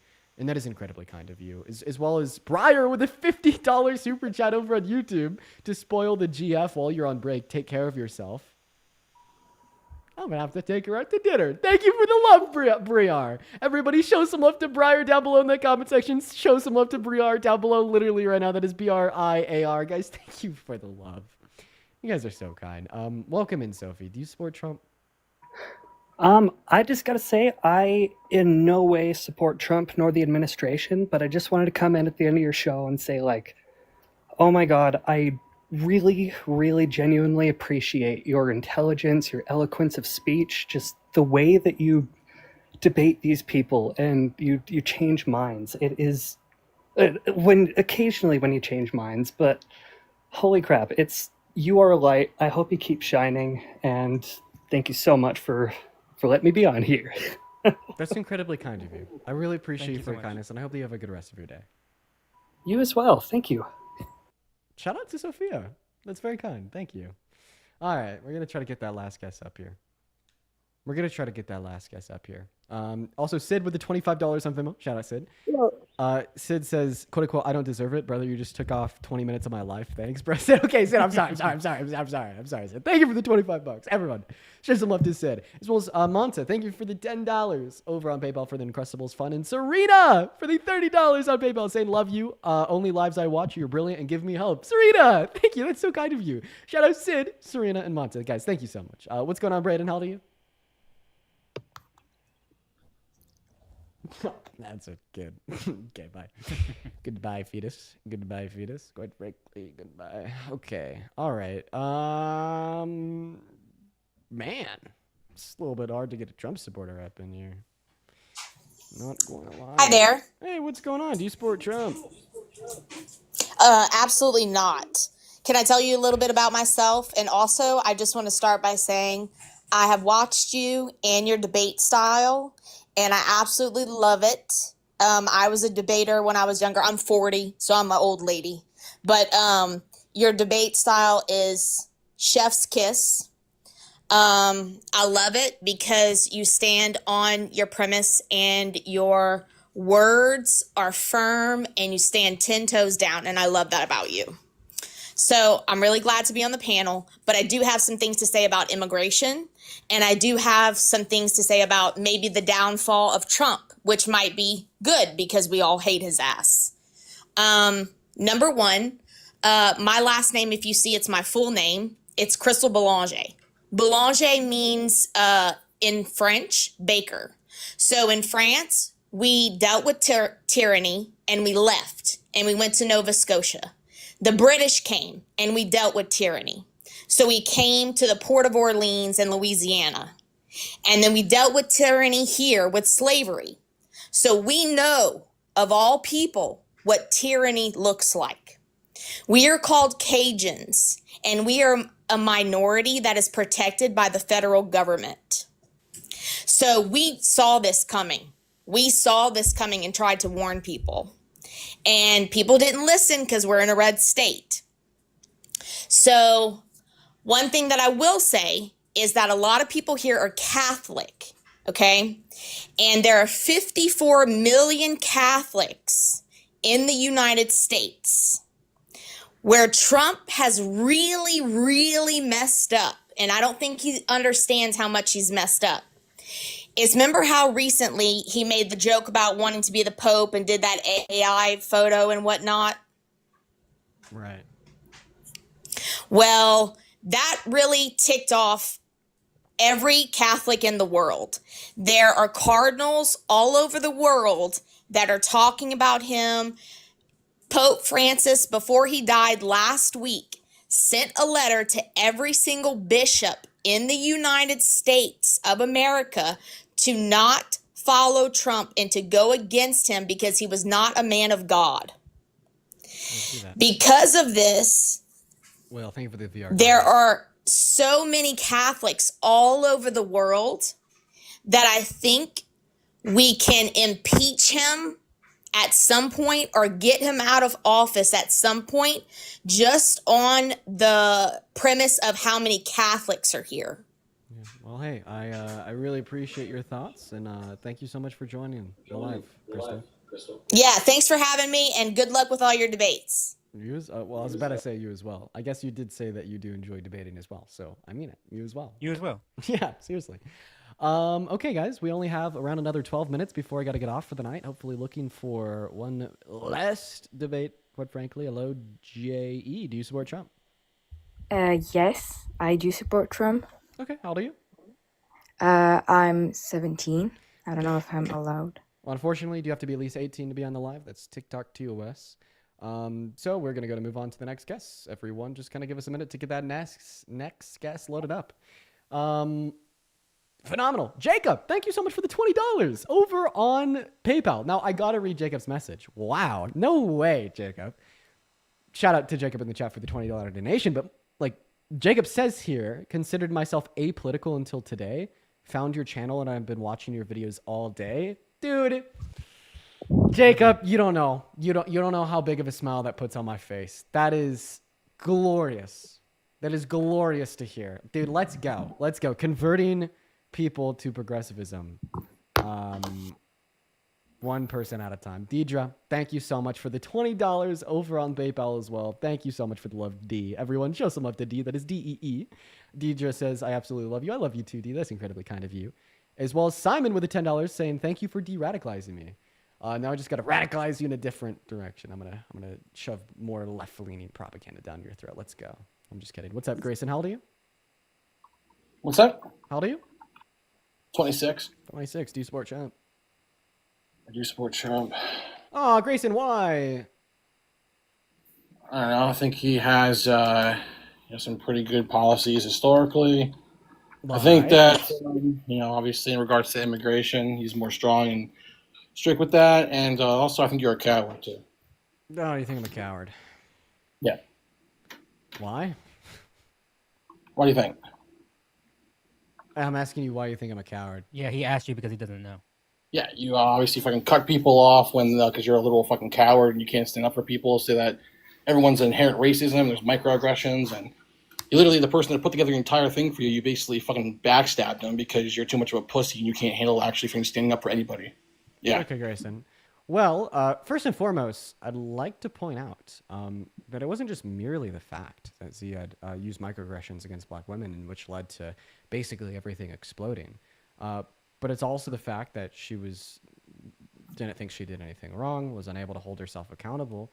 And Hey, then, at least in my mind, if you'd let me finish here, like the same motivations in which led to the microaggressions of just kind of projecting your own downfalls on others and being an asshole is the same way that she treated me and a lot of other people on the tour. So yeah. I think that there's like a broader conversation with more nuance than you're likely to understand or to acknowledge. And then on top of that, like I bet like you just kind of like downplay the validity and or like harm that can be perpetuated via microaggressions. What's a microaggression, Dean? The way that I understand a microaggression is basically a way to perpetuate Well, racism. how would I tell you? How would I tell you instead of you telling me your understanding? Because you're probably wrong. It's unintentional discrimination. It's unintentional discrimination. Yeah. I muted you right there because you cut it because you asked me a question and then when I started answering it, you just cut me off. Let's hear your understanding, please. Yeah, basically like the way that I understand microaggressions, like I feel like this is a pretty good way to understand them is basically just a way to perpetuate racism that requires a little bit more like conscious, nuanced thought. You mean subconscious bias? Wouldn't you say? No, I just told you what I understand a microaggression to be. Just like a way in which racism is perpetuated that isn't like blatantly obvious, but rather requires more conscious thought. Gotcha. Okay, so the individual entering into that space, okay, and by standing up for themselves because they were calling her a flat-lipped, no-ass having, ugly-ass woman, when she stands up and says they're bullies, that's a microaggression. Yes or no? Grayson, I'd have to like re-listen to like the clip. I haven't listened to it for like a week now. But like I'm just like reiterating like my thoughts from when I heard it. I was like, it's very evidently clear that there's microaggressions present. As well as like I've kind of like further expanded upon like other reasons as well. Like it was the microaggressions, yes, but it was also like the lack of ability to hold herself accountable. Then on top of that, she treated like other people the same way she treated them. Like just an absolute inability to recognize or understand anything that she's done wrong, and then it automatically becomes everyone else's fault and everyone else is the issue. And then if anybody wants to critique her at all, they're doing so with ulterior motives. And yeah, man. I mean, you're calling me a coward, but like in all reality, You're absolutely a coward, absolutely. But last question for you. Okay, why am I a coward? Reducing an individual. No, Grayson, why am I a coward? Because you and I both know that when you listen to that live and you listen thoroughly through, I'm sure you did because you seem like a very you look at things in detail. When you watch that, the first thought you thought to yourself is, what did this person actually do? And then you had to rewatch it again, and you had to be educated by other people onto what it is you need to be thinking. And we both know that's what happened. Okay. But you can't fucking say that. Here's my question. How do you know that's what happened? Because I know that you knew of this occurrence already, and you still went to the actual tour, and then you said it was because people bought plane tickets. So, I mean, I gave multiple reasons insofar as why I still decided to go on to the tour, while also recognizing like my own downfalls. In fact, I spoke about that for over 3 days. But what you're saying is that all of my reasons were false, and I instead decided to still go on the tour because I didn't recognize the harm in which had occurred. How do you know that? Because what this sounds like to me is just, like a pretty baseless assumption that you're making to like further like perpetuate or uphold some image and or narrative. Yeah, sure, because Withers is. Yeah, because me and you can both agree that we want to denounce all racism. But can you honestly tell us all right here that when you first How can you say that you want to denounce racism when you support a president that called all black people lazy and perpetuated the birther myth about Barack Obama, saying that he was born in Kenya? Hold on, before we pivot to that, I just want to say it's not a pivot. It's just like genuinely like a valid inference that I'm making. Like listen, man, I really don't expect like a lot of like people on the right and Trump supporters to like recognize like the harm caused via the perpetuation of microaggression when like you support somebody that so obviously hates people because of their race and you don't really care at all. Wait. Like perpetuating the birther movement about Barack Obama, calling all black people lazy, saying that he only likes it when like short Jewish men and yarmulkes count as money, or saying that you can racially profile migrants. Like, it's like I don't expect you to understand those things. But I am like open and willing to like have like a good faith dialogue with you about it. But when you're unable to have that good faith dialogue, and then you just kind of turn around and say, "Oh, Dean, you're a coward." I mean, it's just kind of embarrassing for you. Yeah, historically, you kick anybody that says they're a liberal, correct? And they didn't vote for Trump. So I said I voted for Trump to continue my conversation and tell you what I really wanted to say. I didn't vote for Trump. I just think you're a coward. Did you vote for Kamala Harris? Yes, I did. Oh, so this is like infighting on the left. Yeah, no, I'm just basically saying that I think it's kind of fucked up, man. But listen, also, Dean, I do understand that you have a following. Grayson, listen, I'll reiterate this to you like one more time, okay? Like, it wasn't just the fact that Z had used microaggressions against those women. Like, that was obviously like the predominant reason, but it was then the fact that when she was unable to recognize she did anything wrong, didn't hold herself accountable, and then went on to treat other people the same way she treated them. It was like overwhelmingly just like not. She wasn't good at her job, man. And that's on top I'm of the okay with fact that. that she had used microaggressions against a black woman in that space. Like, I really think like understanding like the full picture. I'm really confused why there's like anyone left that's like, oh, Dean is such a coward. You know what I mean? Okay, you're okay with obviously not being okay with the organizational aspect of it. That's perfectly fine. You can say that. The part that I find kind of like crazy is that I don't think it's okay for other people to reduce someone down to stereotypes, and then when they defend themselves, they're called a racist. That doesn't make sense to me. Calling her a flat lip, no ass having, I think it was a flat face white bitch. You shouldn't call somebody that. And if you do, if they call you a bully for that, that isn't a microaggression. And I just need you to explain to me how that is. I think that two things could be true at once. First of all, you're framing as if the microaggressions that she used against the black woman in the space were specifically in response and of defense of like them calling her like a flat-lipped bitch or whatever.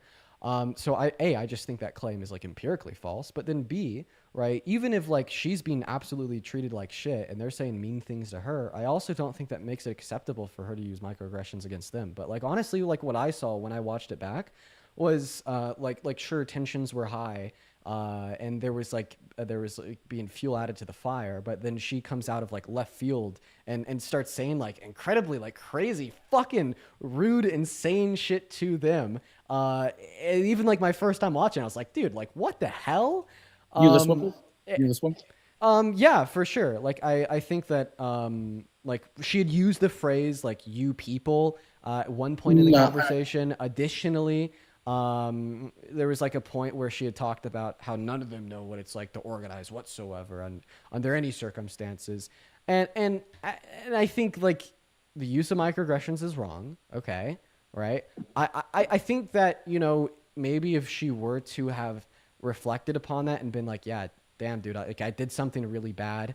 And like, I recognize the harm in it. And she genuinely tried to hold herself accountable, had a private conversation with him, apologized for her behavior. I think maybe shit could have turned out differently. But like what happened following that live was her then acting like she did nothing wrong, trying to manipulate the people on board with the project. And then ultimately when shit blew up in her face, she treated everyone else, including myself, the same way she treated the people on that panel. You know what I mean? Projecting things that she had done wrong onto other people, making it seem like it's their fault. Okay. I hear you. Last question, and then I'll let you go so you're getting done. Are you ever scared of your reputation being ruined? Am I scared of my reputation being ruined? Yeah. Do you ever like worry at night sometimes that maybe someone's going to cancel you, call you out, or do you have a fear of this? Does this bother you? Is it something for the level up? Well, I mean, I think I've kind of spoken about this a little bit. So I mean, like I do have like high levels of anxiety. Okay. And I think that like anxiety can like lead to like those feelings. However, like I think that like anxiety is like irrational. So I'd say that's more of like an irrational fear that can pop up time to time. Okay.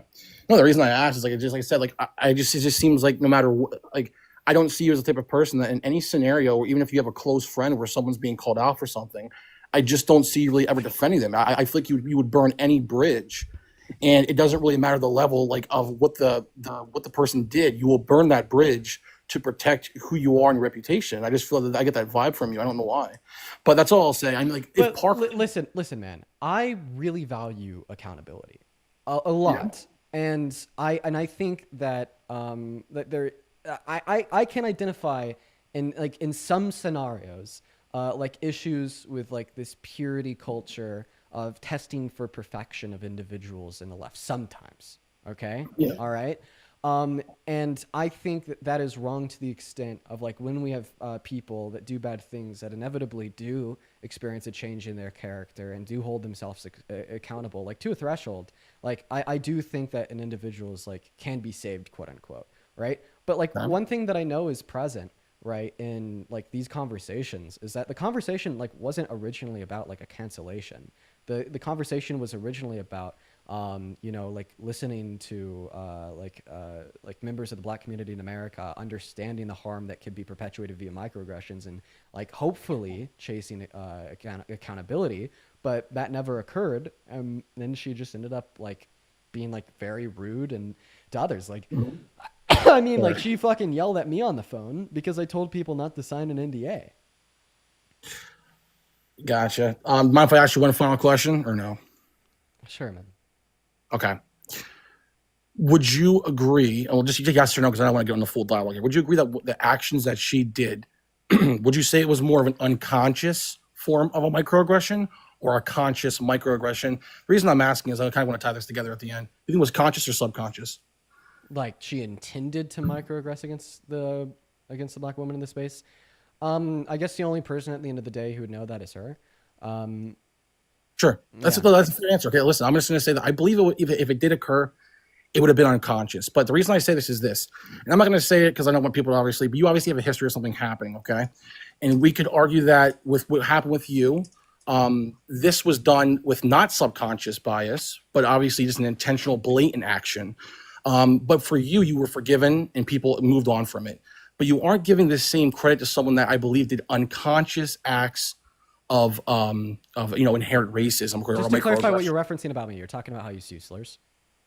Yeah, I didn't want to say that because I wasn't trying to say. I'm just saying, but those slurs. I don't mind publicly talking about that. No. Okay, that's fine. So when these were done, those conversations are good.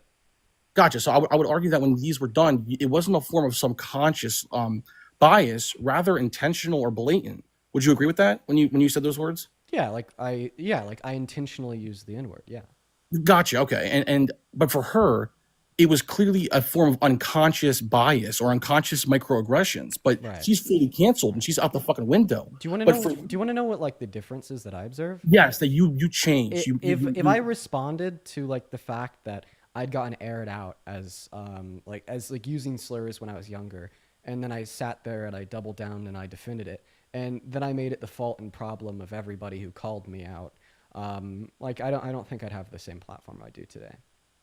Okay, so you believe that the difference here was that you the difference is accountability. Is a sense of accountability. That's one of many. Okay, and for her, you're saying that there hasn't been accountability, rather she's doubling down, that she didn't do anything wrong. And then I just saw like the same motivations that probably led to her using those microaggressions against Black women on the panel used against other people. Like once again. If this happened to Parker, would you have cut him off also? If like Parker was in the shoes, I think that there is an explicit contradiction between like Parker and let's take a hypothetical. Let's say he didn't using microaggressions against individuals and then not taking any type of accountability whatsoever. No. I'm asking you. I'm asking you if we take a hypothetical and it's him that did this and you didn't really hold accountability. Would you cut him off the same way you cut off C? Yeah. I mean, I don't think that the individual in which did it had anything to do with like why the decision was made. It all had to do with the contents of the action. Okay. All right, man. That's all I wanted to say. I just wanted to have a conversation. Like I said, I just don't. I hope that you can have a backbone to some extent. I'm not saying you're a full-on coward, but I hope you can eventually get a backbone, and that if someone close to you makes a mistake of some sort, let's say it's an unconscious mistake, you can have, you can stand up for them a little bit. Because I understand you have this anxiety and fear of if you don't say the right thing, you're a big name. You have a lot of eyes on you. I understand that. But I hope you can eventually gain, this level of having a backbone that you can stand up for somebody. Listen, man. I even told this to Z. I told this to Z on the phone. Okay, right, and I'll make this clear publicly as well. I even told Z on the phone because after I had hosted my original live, one of the very first things I did was I then turned around and I called Z personally to tell everything I said on live to her face. Okay. And then at the end of that, I mean, obviously Z was upset. And I sat there and I heard her out and I listened to everything that she said.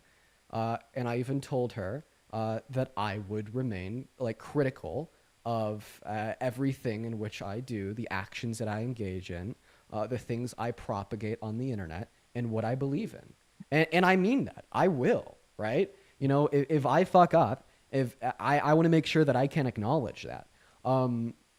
full-heartedly, and I'll repeat that. I think it's a good thing to be critical about what you believe in, why you do what you do, and what you do in general, especially when you have a platform. So I mean, I'll say that to you, and I'll repeat that, is I'll remain critical of the things that I do. Okay. All right, man. Sounds good. That's kind of all I wanted to say. Just leave it at that. All right.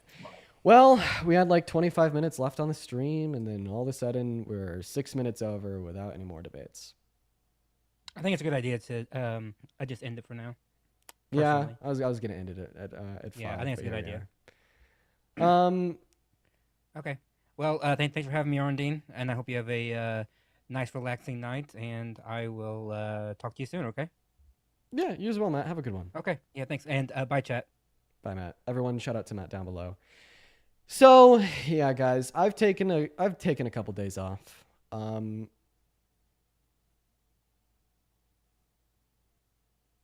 yeah, I thought I'd come back today. I had a couple hours.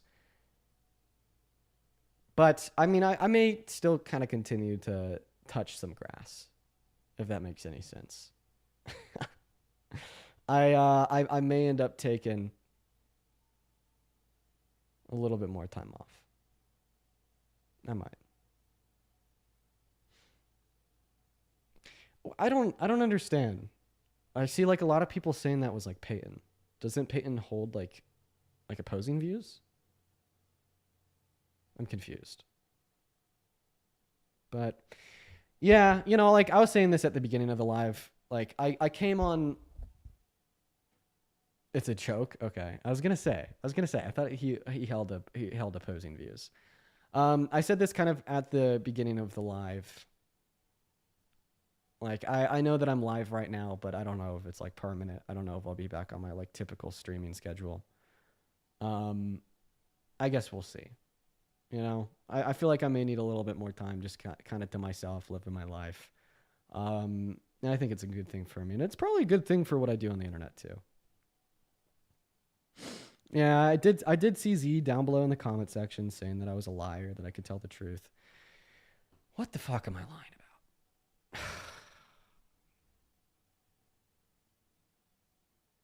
Dear God.